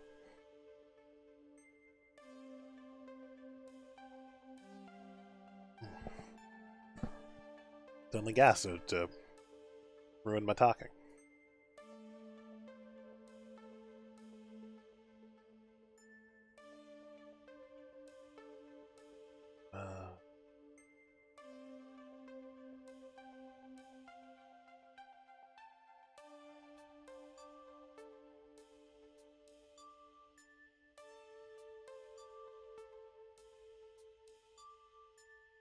Okay, sorry. Got looking at Discord for a moment. All right, but back to here. The rest of the afternoon passes in a blur. Soon the sun has gone down, and Flotsam Beach is a calmer place. A more chill vibe as the day's manic energy has long since spent. It's also clear the group will be breaking up soon. They've already changed back to the regular clothes, done with the beach as a whole. Some are talking about checking out the nightlife scene around here. Some just want to relax in their hotel rooms. Some are simply heading back to the city. Leave me alone for a moment with my thoughts. It's been a wonderful day, definitely. Only one thing that can improve it, a risk, a daydream. Maybe one worth taking. I happen to know a few things about dreams lately. Deep, deep, Dan. Surprised there wasn't a sound for that, but maybe it's a... I don't know, maybe it was... I'm just surprised not to see a beep beep sound there. Yeah, I know. You know, I'd ask someone on a date. Only if you want to. I know I was kind of pushy earlier, I'm sorry, but if you want this, now's the moment. Everything in my calculations say this is the perfect time. Whoop, I was just trying to get my wallet out of the back of my pants because I was getting uncomfortable. And I may have hit the button too many times, so... History. I've got a lot going for me, but maybe something's still missing. Something more than I need from life than the warmth of friendship alone. More importantly, maybe one of them feels the same way. Maybe they feel the same yearning. Romance, love, I'm no stranger to these things, but those were fumbling first attempts in youth. I can fumble again. Am I ready for this? I'm still considering. How about I run down the data while you're thinking? Let's see. Okay, after my analysis, here's where you stand with everybody and how your personality is shaping up. But now that I've had weeks to understand you better, I think I can adjust these values based on what I know each of them likes in a partner. Naomi has a kind heart, and so do you. That's a plus. Gavin is honest and direct, but his bluntness hides a kind heart, and you're both kindly and steady, so that's great. Ashley's an open book, ready to share with anyone. She's very sincere, you're both steady. Percy's heart is wide open to the world, as is your own. You're both very kindly. Teo is quite level-headed and responsible, despite his smirking charm. You're steady as well. And that's everybody. My final analysis, I think you're the best possible match for Ashley, Percy, and Naomi. All three would make a fine companion for you, Dan. Ashley, Percy, and Naomi all get along well with you, and match your personality. So Ashley, Percy, and Naomi. My sources say yes. I calculate you'll have the best probability of success with them. Oh, numbers. All based on numbers. High score. Maybe I'm overthinking this, but... Even we get along great already, but what if I ask them out and it turns out they're not into people like me? Sexuality hasn't exactly popped up in casual conversation yet with anyone? Dan, have a little more faith in me than that. I wouldn't suggest to anyone if their compass wasn't pointed in your direction. Don't worry, my analysis is sound. Ooh, Monster Prom and Monster Camp are on sale. It's cool. I think we have them already. At least Joe and I think we have them already, but awesome. I'm sure there's a bunch of stuff on sale, and it's probably going to be more sales when like the actual Steam Summer Sale happens. Well, at least I won't have that awkward moment then. Just the awkwardness of approaching someone based on a numeric score. Iris lets out a little digital sigh. I don't think you're looking at the score thing the right way, Dan. I'm software, right? I have to see the world through numbers. I see your relationships as numbers. I see your vocal tones as numbers. And I score it all. But the math is less important than the meaning. I see a number. But that number represents your free will and your heart. You chose to spend time with them. You shared good times with smiles and laughter, and sometimes even tears. This isn't like a dating website. You aren't asking a total stranger out just because the numbers match. You need to switch the causal relationship around. And to ask for a casual relationship? Causal, as in the cause of. You aren't spending time with them because of the numbers. The numbers exist because you wanted to spend time with them. You've been building these relationships for months. Now, you can take one to the next level. The numbers can be your guide if you let them. But follow your heart. Above all else, follow your heart. Okay? Okay. I've got it. Right. So let's not limit ourselves here. Of all those who are special to you, which one do you want to share your heart with?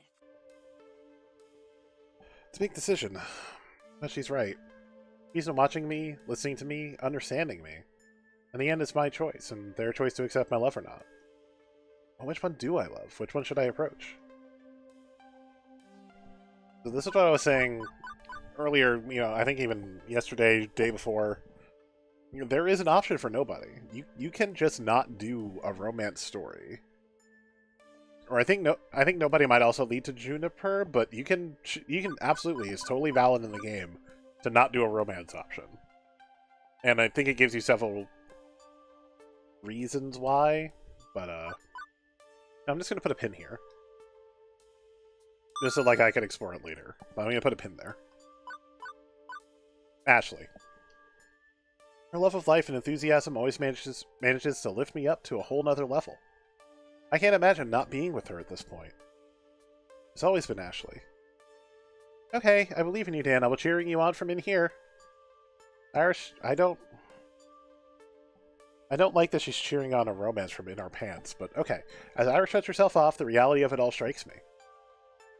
I'm doing this. I'm actually doing this. It's scary, but with any luck, my heart aches, while my entire insides contract in a storm of excitement, nerves, and elation, as I begin thinking about how the night will progress. Maybe we'll have a romantic dinner of surf and turf, watch the sunset in each other's arms, and finally stroll under an enchanting moonlit beach and kiss beneath the stars. I chuckle under my breath, realizing Ashley's wild imagination has already rubbed off on me. But enough fantasies. I should really stop procrastinating and go and ask her before it's too late. Nope. All the girls are together. Ashley, Naomi, and Queen Bee are chatting amongst themselves, smiles and laughs aplenty. And now I have to interrupt the Sacred Lady Circle. But how should I even begin to approach? I can feel the pressure weighing down on me weighing me down as I formulate a way to ask Ashley out on a date. I could always just go in carelessly, or would it be better if I pulled Ashley aside for a little intimacy? I can't understand why I feel so apprehensive. These are all my friends who I've known for months now. I see them every day. Also, I think this is the first time we're seeing the new jacket for Queen Bee, and it's awesome. Yeah, girl gang. All I'm about to do is a personal and special thing, and the other's presence is not necessary. Just thinking of accessing Ashley when she's alone is stressful enough, but adding two more to the mix? No thanks. Yes, there is a possibility of rejection if you haven't... If Two Flowers still hanging around, it's kind of mechanical. Like, I think if you don't have enough points, and I think taking them to lunch might be part of it too, but like if you don't have enough points to someone, they totally could reject you. Like, if I had picked Gavin or probably Teo or Queen Bee, they would have rejected me more than likely. It's because we're not close enough. Like, the bar is not high enough to make that happen.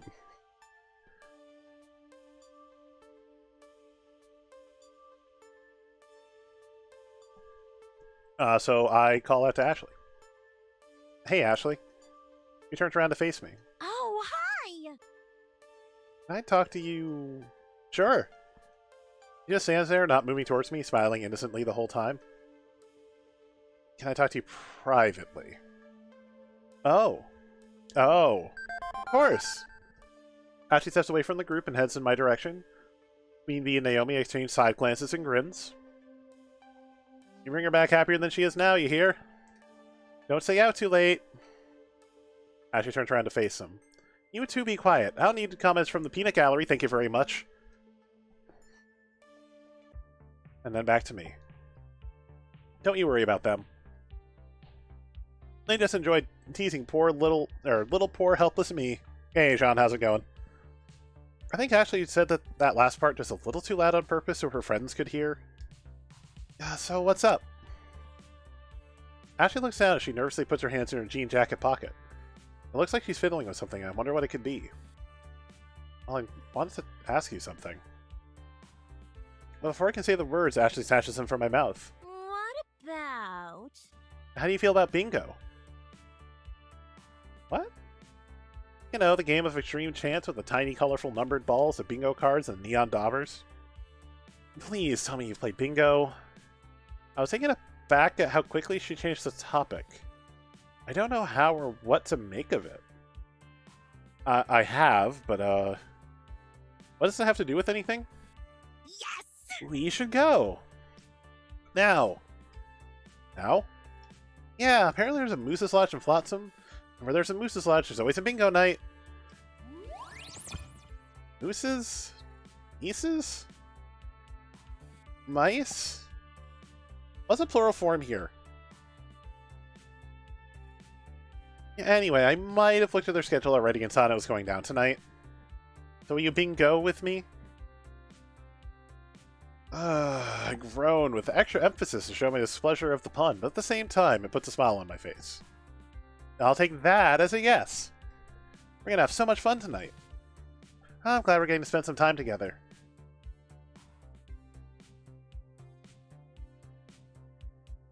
Yeah. At least Ashley wants to spend time with me tonight, I guess? I mean, this is what I wanted, even if it's not exactly how I imagined it going. Or like an informal date, no? But just this right now is enough to make me happy.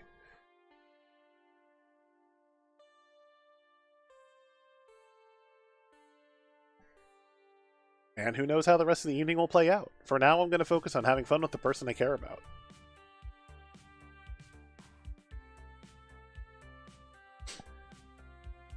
It doesn't take long before we find ourselves outside of the makeshift bingo parlor. The Moose's Lodge, like most of them, is a historical brick building, probably dating back to the early 18XCXs. Yes, we're at the romance part now.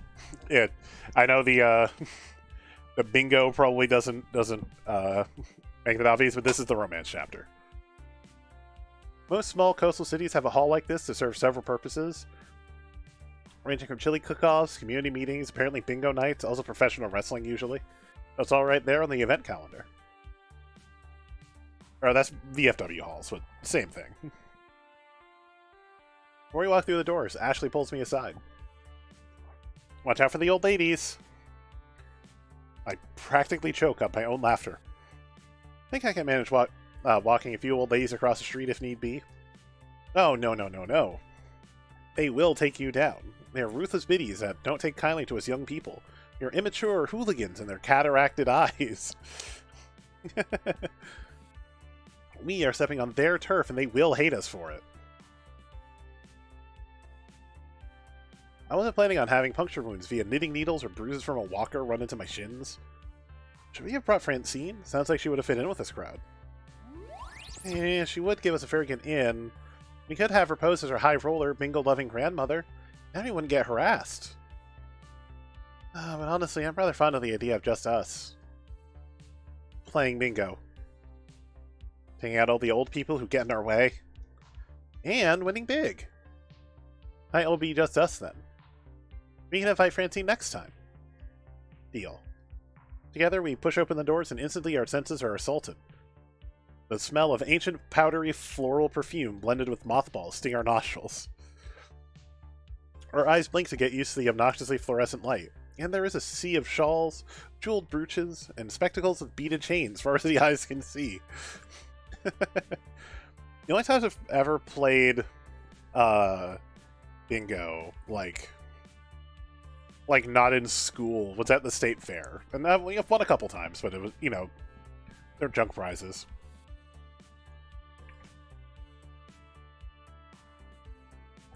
Four shitty, barely sharp knives and a flimsy little cutting board, or...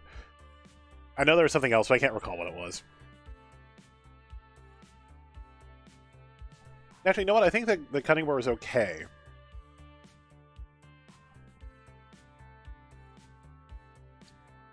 Then I'll say jeweled brooches. It's entirely possible I said something wrong. I read terribly. I will consider to wonder why I keep picking games where I have to read every single thing out loud. I remember it was not a bad cutting board, but it eventually just warped, so the whole thing was just bent, and we just threw it away.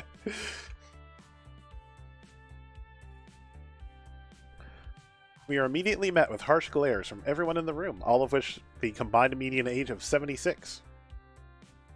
I hear them scorn us under their breath and watch them shake their heads incredulously at the sight of us. Okay.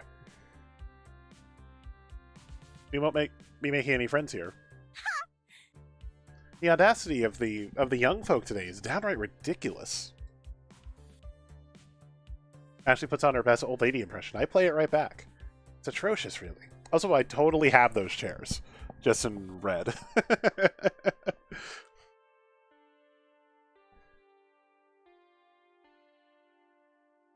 Like, those chairs in the background, I don't think I can get the camera over enough.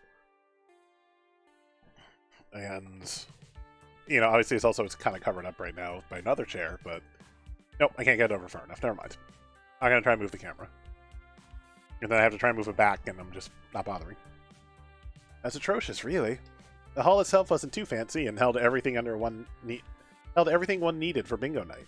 Tables and chairs, a bingo cage, an army of daubers. Ashley and I made our way up to the main desk and got in line, waiting to purchase all our necessary bingo supplies. While paying the buy-in fee to contribute to the prize pool, Ashley instructed me in the mysterious ways of the bingo. Remember Juniper and I played a few times as kids, but it was never for money or competitive? Okay, so first up are the bingo play cards. You can either get them as a single, set of 3, or a pack of 9. Going all out with a 9-pack. Knowing me, I'll only be able to pay attention to half of them, but the odds of winning are greater. I do so love winning.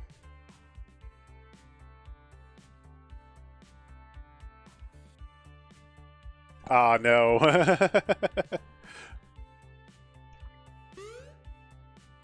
How much do you think you can handle, Dan? A set of 3. And not even that it's an option I would already pick, but 3 is exactly as much as I want. It was a great Buddha that taught me about the middle path, the way between extremes, and right now that speaks to my gambling style. 1 is too few to be fun, and 9 way too many to keep track of. 3 sounds pleasantly perfect. Logical choice. Now, I need you to mentally prepare yourself for this next part. It will be the most difficult choice you'll ever make. I'm worried. Should I be worried? I missed the whole life or death aspect in previous bingo games with Juniper. I've been doing it wrong the whole time? If I choose wrong, will they throw us into a pit of bingo balls and we suffocate due to the choking hazards? It's the number of bingo cards, Sean. It's, do you have one bingo grid? Do you have a strip of 3? Or do you just have a big square of 9 different boards? But each one is still an independent board. So it's how much do you want to spend, and how much do you want to try and keep track of while playing bingo. And from the few times I've played bingo, I'd rather have 3. More than that is just like way too much for me to handle, personally. So, like, even before it was the option that lined up with us personality-wise, 3 was like, that's exactly what I want. Relax, Dan. I just need you to choose out your dauber color. Nope. You can't choose blue. That one's mine. I knew it was going to be the color. Ashley snatches up a blue dauber from the lineup and cradles it protectively in her arms. The colors themselves are all obnoxiously bright neon, which just remind me of all the lights in the Funplex. And since radioactive blue has already been spoken for, I'll choose... No, it's still a 5x5 grid. It's bingo. You know, bingo and then 5 rows down. But it's just how many boards do you want to control at once? Because you could just do 1, but having more is more chances to win. But having too many, if you can't focus on 9 different games at the same time, that's why I picked 3. Yay, purple's here. Ah, purple, the color of nobility and ambition. Purple, done. Those old ladies will learn to kneel before me, their bingo god. This color will surely lead me to big money with a capital B and a capital M. Yeah, as long as you pay for more than one at a time. You can kind of... Well, hard to tell with how... You know, just because of how, like, fuzzed out the background, it's hard to tell if these are single boards or if they're the sets of 9. Yeah, that's why even in real life I would only do, like, a strip of 3. But, because at least I can just very quickly, like, do I have the B in any of these lines? Do I have the I? Do I have the N? Like, it's easy, but it's harder when I have to look at if you're having to look at 3 of those columns at once. Mark whatever, you know, mark with your dauber whatever you happen to have gotten before the next number's called. Sometimes I can't keep up with 3, and I didn't have anything cool. What did I miss? Oh, fuck, I had that one. Depending on fee to play. That's the bingo spirit. After getting our supplies, we find a place to sit down. Fortunately, the only space for both of us is right in the middle of the room, surrounded by a swarm of old ladies. Like a walk of shame, I can feel all eyes on us as we get settled in. Curses of whippersnappers and impudent children are flung our way. Unaffected by the abuse, we put our daubers at the ready and our bingo cards in front of us. Being ready for when they start calling numbers are awfully quick. And out to Ashley, I mean, how hard could it be? One of the people from the front desk takes their position at the ball cage and begins churning it. Hold on to your butts. Here we go. I almost feel like we could... Lemon, I don't know what I'm talking about. If Joe's still hanging around, she'll know. You can almost, like, cut this out and have this as an overlay for Rick's stream specifically. Stream starting soon. Hold on to your butts. Here we go. With the quickness I've never experienced, the caller begins shouting out numbers. B6, G52, O74, N36, I21. Also, another thing that helps, if you're ever actually playing bingo, is that they are, I mean, you can see on the back there, but, like, the number will also dictate where the column is. Obviously, they'll say the number, but, like, 1 to 15 is B, 16 to 30 is I, so on. It helps.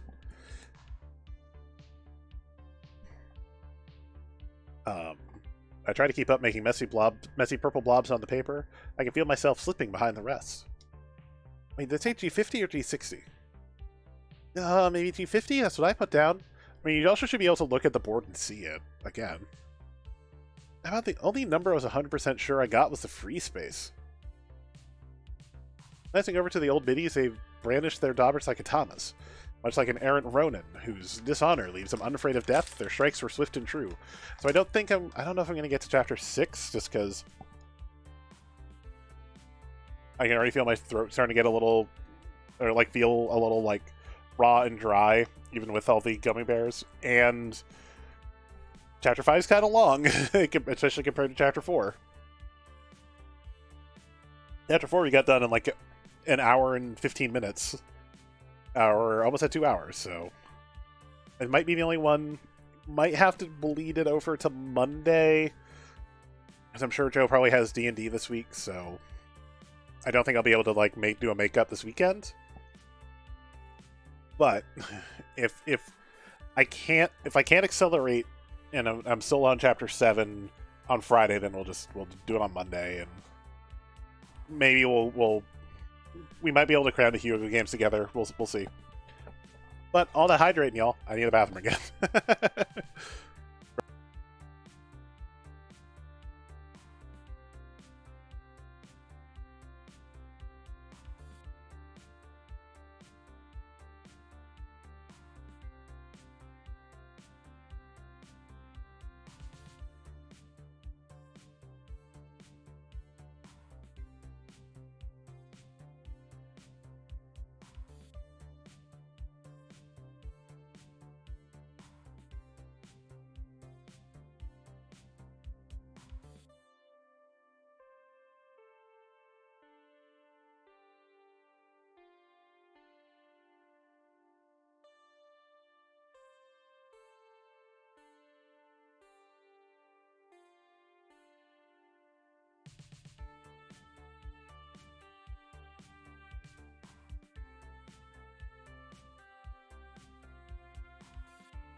Oh, of course. Looking at the stream deck and the button worked, but it broke. Or like the thing needed to reconnect, so it's like double check did it work before I started talking. Well, I found another sheared off round bit of metal, so I think things are actually breaking in this chair. I think things are actually shearing off somewhere in this chair. So I've had this for 6 months. This was a Christmas present. If I wind up needing to get another office chair, it will not be one of these racing type shitty chairs from Amazon. I will get a normal ass office chair. I'm done with the gaming chair as a concept. The gaming racing chair, I should say. It's a normal, like, executive, leather or leatherette office chair. Anyway, glancing over to the old biddies, they brandish their daubers like katanas, and much like an errant Ronin whose dishonor leaves them unafraid of death, their strikes were swift and true. Years of playing bingo meant they had honed their skills to mastery. It was merely muscle memory at this point. I can't keep up. I can't keep up with talking. I can't keep up. It's too much. Ashley was frantically trying to daub 9 cards at once, her finger tracing down the column of the letter called. I was having a tough time myself, but the challenge mixed with the confusion of everything left us both in smiles and laughter. Yeah, I'm just gonna daub a smiley face on the next one. There's no point. I'm too far gone at this point. Even though we weren't winning, we were having a blast. Our giggling and boisterous joy wasn't well received by our neighbors, however. Even though they would never disgrace themselves by yelling at us, or rolling eyes and frowns, or scolding enough to know their true feelings. After matches ending in failure and blotches of purple ending everywhere but the bingo card, he got down to the last game of the night. A blackout match. A blackout pattern means all our numbers have to get called to win. We gotta cover that card in ink. It's our last chance for winning, yeah? You know it, and I'm not giving up. One of us has to win, or else frustration will be for naught. I won't all be for naught. I won't be all for naught. I'm having a really great time with you, Ashley. Oh, Dan, Color starts in again. Numbers are even faster now, and my focus is at its peak. With each new number gets called, my stress meter goes up just a little more. Isn't long that I noticed both my and Ashley's cards are filling up fast. At this rate, we might even have a chance of winning the prize money. Oh my! Oh man, I only need to get one more number. Look at my own card to compare. Me too, only one left. Oh goodness. Okay. Well, let's put down the wrong tube. Sorry, that hit me out of nowhere. Oh boy, howdy, if I wasn't gonna not continue to the next chapter after that, before that, after that, for sure. I'm good. Just spit down the wrong tube. It was just out of nowhere.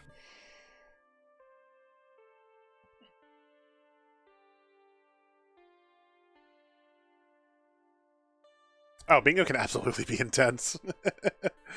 One of us might actually pull this off. Next number is called M31. The next thing I hear is bingo! I can't believe it, but the words are coming from my own mouth. I jump up in excitement and do a little victory dance. Oh my gosh! Yes, you gotta go up to the front so you can verify you aren't cheating. You do look so suspicious. I'm suspicious. Is it the hoodie? It's gotta be the hoodie. I make my way to the collar, and after a minute, everything checks out. I'm handed a big pile of cash, the money from the prize pot. Preferably, I allow myself one making it rain moment when I return to Ash. I did it! I can't believe I actually won. I can. Now you're super rich. What do you plan on doing with all those winnings?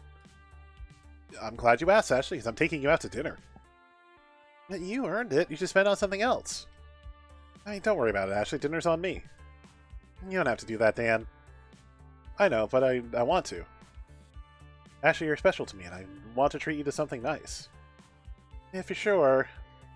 I'm sure. Well, if that's the case, we're going to the Flavorville Buffet. It's my favorite restaurant. They just opened one here. The Flavorville Buffet. This is just a Guy Fieri buffet. I don't think I quite said that right, but it's fine. Any food sounds like good food to me. Right now, I'm famished. Good, because once you go to the Flavorville Buffet, you'll never want to go to another restaurant again. I mean, I highly doubt that, but I'm willing to give it a try. They say adieu to the Moose's Lodge and make our way downtown to Flavorville.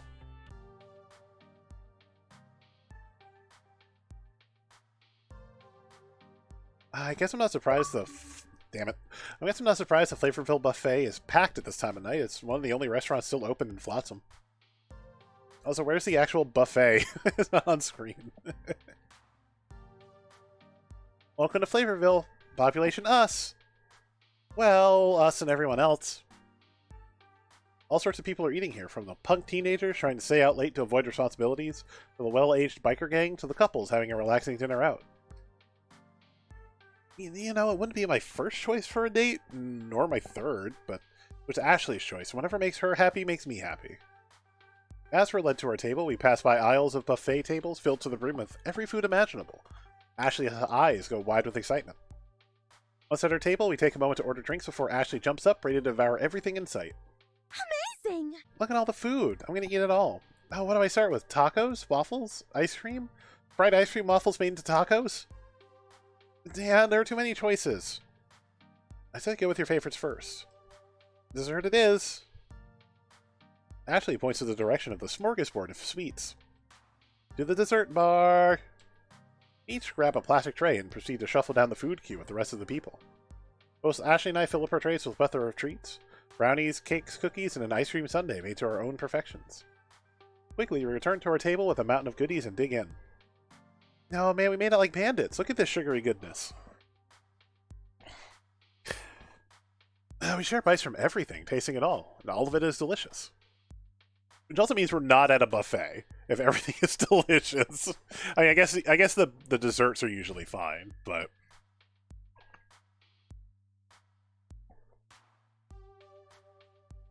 Maybe it's due to working up a huge appetite from all that intense bingo, but I wouldn't expect such flavor from a local beach buffet.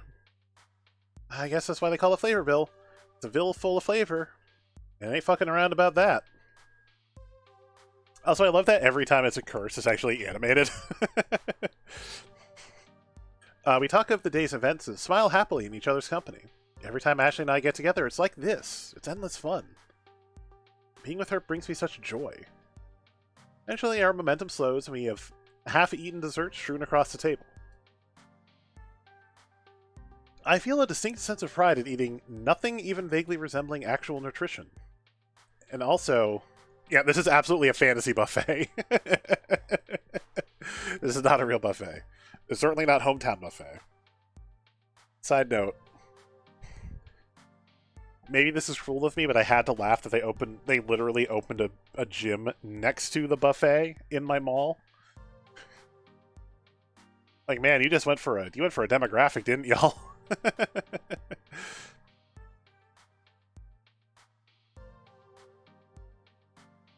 Oh, I'm so stuffed. I don't think I can eat another bite. Ashley takes her fork deep into a partially eaten brownie, and as she relaxes back into her chair, I see her attitude shift. Oh. While we were gambling and fending off old ladies, Ashley was nothing but laughter and happiness. But now as I watch her smiled ease replaced by a wistful frown, she looks sullenly down at the brownie. I wonder what's changed from just a little bit ago. I could do something to cheer her up, maybe? Ashley, I want you to know that I'm here if you need anything. Anything at all. I mean it. I'll listen to whatever you have to say. Need a hug? I'll sweep you up in one. You need me to wear a toga and feed you grapes while you lounge on a chaise? Well, I mean, that might take a little longer to arrange, but the thought of me wrapped up in a white bedsheet spurs a small smile on Ashley's face. You're sweet, and I appreciate that. But Ashley's gaze leaves the mess of a brownie and she looks directly into my eyes. Have you ever had to do something that you know will end in failure, but you know you have to do it anyway? Yeah, of course. Remember when we went to Max? Ashley nods her head. Doubt ran rampant through my thoughts the entire day. I thought for sure it was going to end with nothing accomplished. I was dead set that it trickled down and caused the absolute ruin of G1 Game Day. I was scared, but you were there for me that day. You helped me overcome those fears, and everything turned out peachy in the end. I put my hands on Ashley's and squeezed them assuredly. Braver than you think, Ashley. What? What do you mean? In everything you do, you've always shown me courage. From dealing with brats at the Funplex, to dressing up for cosplay, to confronting all the old biddies at bingo. That's bravery. You're so strong and quirky and wonderful and amazing. And I hastily cut myself off and divert my eye contact. What was I thinking? What was I doing? I can't just go around spurting things like that without knowing Ashley's side of everything. My face is a rush of red, and so is Ashley's at this point. I feel like I've just ruined everything, similar to my other romantic relations.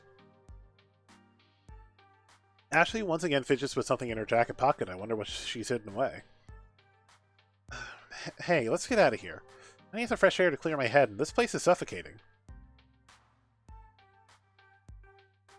Ashley and I are on the same page. I know a place is a perfect getaway. By all means, take me there. I pick up the check, and once our financial responsibilities are settled, head for the beach.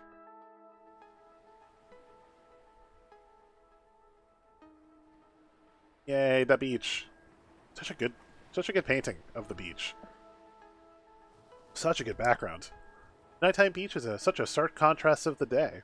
Not a soul in sight, the beach is completely dead. It's cooled off enough to don a sweatshirt too, or at least not be in your beach skivvies.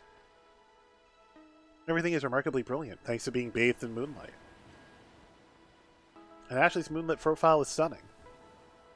He stood mostly in silence, save for the sure is nice out here and other trivial exchanges. I feel the awkward tension mounting as Ashley kept fumbling with the thing in her pocket and her facial expressions kept changing. This isn't how I pictured this nice night to end up, both of us floundering around with nothing to say. I was about to chalk this up to another failure, another unrequited experience. Happy endings aren't for the Wolf family. Either one, because I accidentally picked the same last name as Ashley, but... I'm sorry. Huh? Sorry for what? Sorry for being me. Sorry for being awkward and weird this whole evening. I just... Why? You just what? Ashley digs her hands into her jean jacket pocket and pulls out a sheet of paper. I just feel like everything leading up to this one has been a mess. So I wrote you this letter, and I haven't been able to muster up enough courage to read it to you. You wrote me a letter? Yeah, how old school is that, right? Yeah, it turns out Ashley's last name is Wolf. It's like, damn it. Wasn't on purpose, because it's voiced. So it was Wolf from the beginning. But yeah, how old school is that, right? Can I read it to you? Even though I'm dreading the worst, I can't deny Ashley this opportunity to express herself. Wouldn't be fair to her at all, not after everything we've shared. Oh, please do. I'm genuinely interested in what you have to say. Total coincidence, we're not related. No, Sean, you never did tell me that. Okay, I can do this. But how we can... Yeah, okay, everyone else is... Basically, at this point, everyone else is dropping points because we're getting so many points for Ashley. Okay, I can do this. Ashley takes a second to uncrumple the wad of paper before starting. Here is Stan. I can hear the shakiness in her voice. My heart leaps to the thought that maybe this will turn out alright. But how many conversations end well when the threat of we should talk looms overhead? I steadied my heart, activated my defense barrier, ready for the onslaught.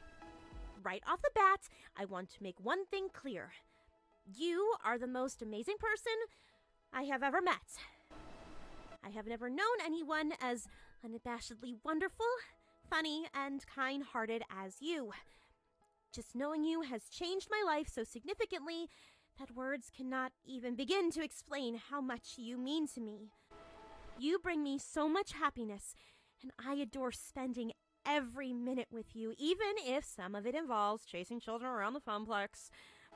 You lift me up and inspire me to be a better person. I can't help it, but every time I look at you, my heart skips a beat, and I feel warm and fuzzy. You are my everything. My favorite color, my favorite person, my favorite song. He looks up from the paper earnestly. Basically, what I'm trying to tell you is, I love you. Like, I love you a lot. I'm completely taken aback, and all I can do is listen while she continues to read aloud. But I know I'm not normal. Not that I know what normal is anyway. I mean, he really does, right? It's taken me a lot of introspection and looking at my entire life to bring me to this point. You're so very important to me, and that's why I'm sharing this with you. I trust you.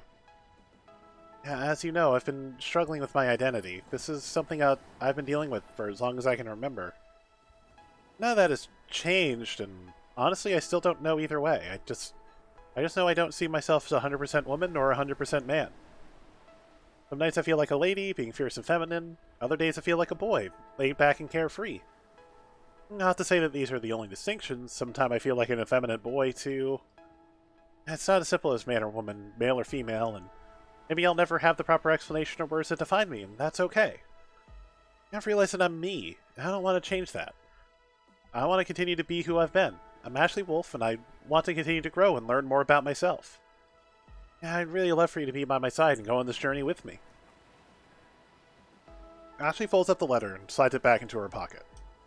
So, now that I've gone and completely opened my heart to you, that's it. That's me. Thank you for listening.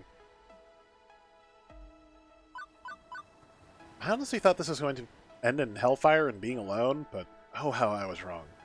I've never been happier to be wrong. I think I love her more than ever. Ashley, thank you so much for sharing all this with me. Man, that Ashley was harsh, I'm sorry. It takes so much strength to put yourself out there like you did. I'm touched. Truly.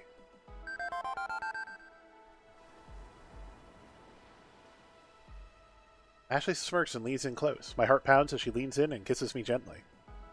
I wrap my arms around her waist and reciprocate the tender moment. I kiss her back passionately.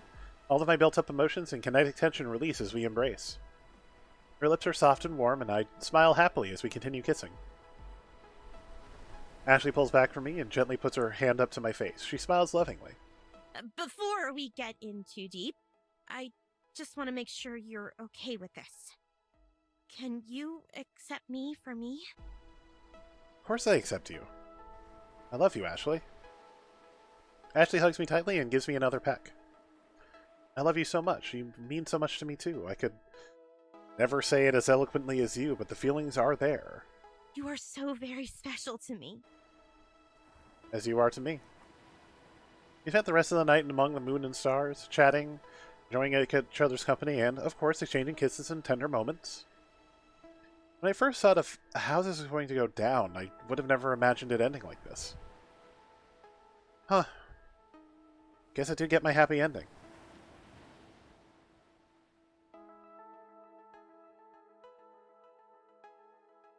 And that's how Ashley and I found each other. I'd called our lunchtime party the high water mark. One perfect moment in time, but I was wrong. And then my controller died. Be right back. I know I can't reach the batteries with the headphones in. Sorry, hold on.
I thought I clicked the mouse, and apparently I hadn't. I hadn't hit the stream deck either. Anyway, hi.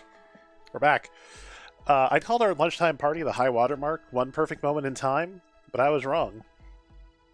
This was it. And in the difficult weeks ahead, I'd cling to that high water mark in hopes the wave would roll my way again.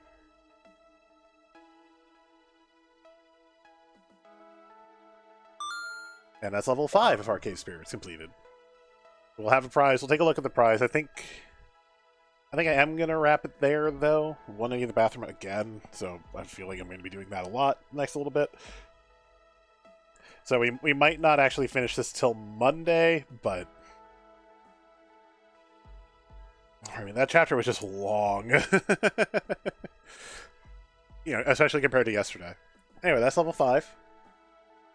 Safari scored 19,650 points. You're winning friends and influencing people. Oh, and pizza fact time! 3 of the top 10 weeks of pizza consumption occur in January. More pizza is consumed during the big game week than any other week of the year.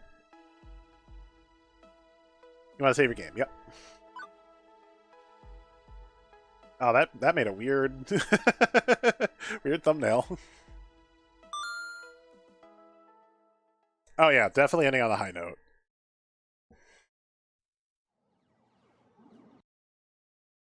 Yeah, it's just generally a long chapter. So legally you can't say,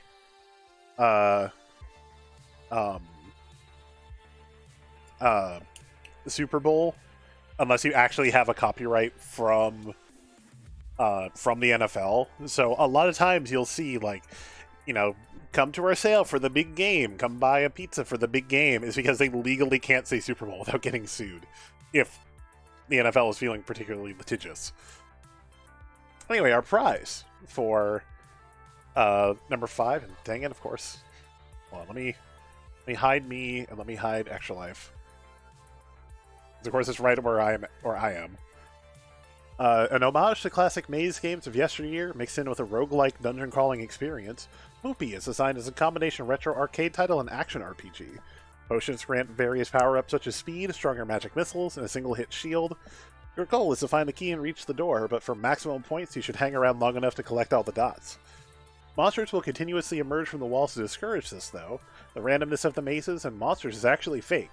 If you know the patterns, you can manipulate the RNG to give your, Oh, dang it, and it's also cut off a little bit just because of the back thing.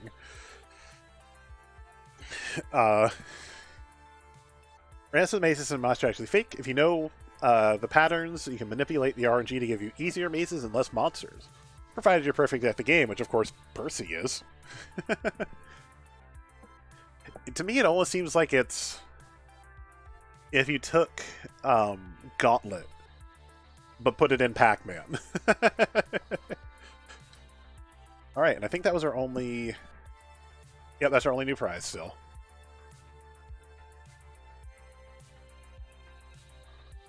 Ah, interesting. Okay. That was our new prize. We're going to get into Hit the Lever, I believe was the name of Chapter 6, which is where we will start next time. Thank everybody who tuned in. Let me see if I can get some music going again. Nope, it's not going to work. Dang it. Yes, play.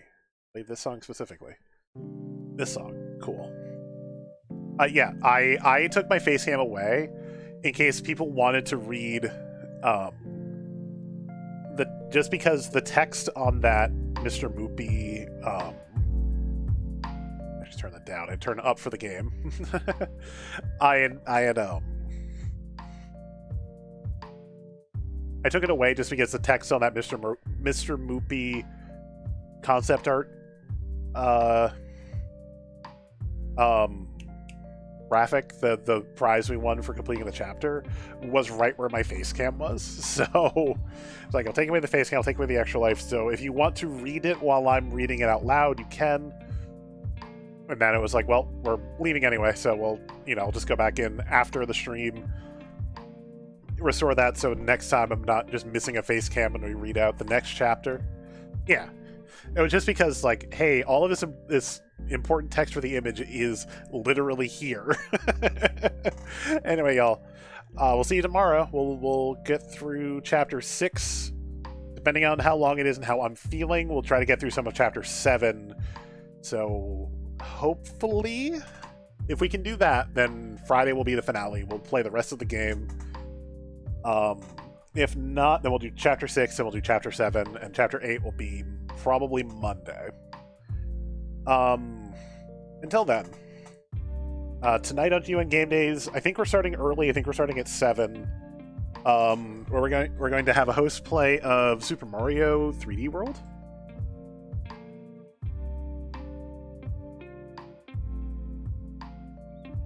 Oh, I unplugged my lamp. I was like, something went out and it wasn't supposed to. I'll have to fix that later. I was just trying to unplug the Xbox real quick. I missed.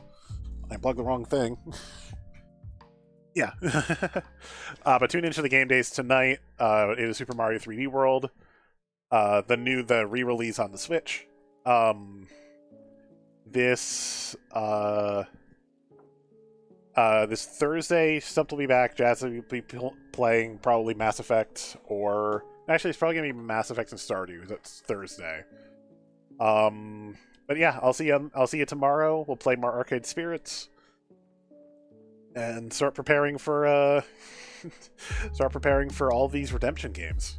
Until then, y'all, have yourselves a good day. Thank you for tuning in, and thanks again to Nick for the biddies earlier.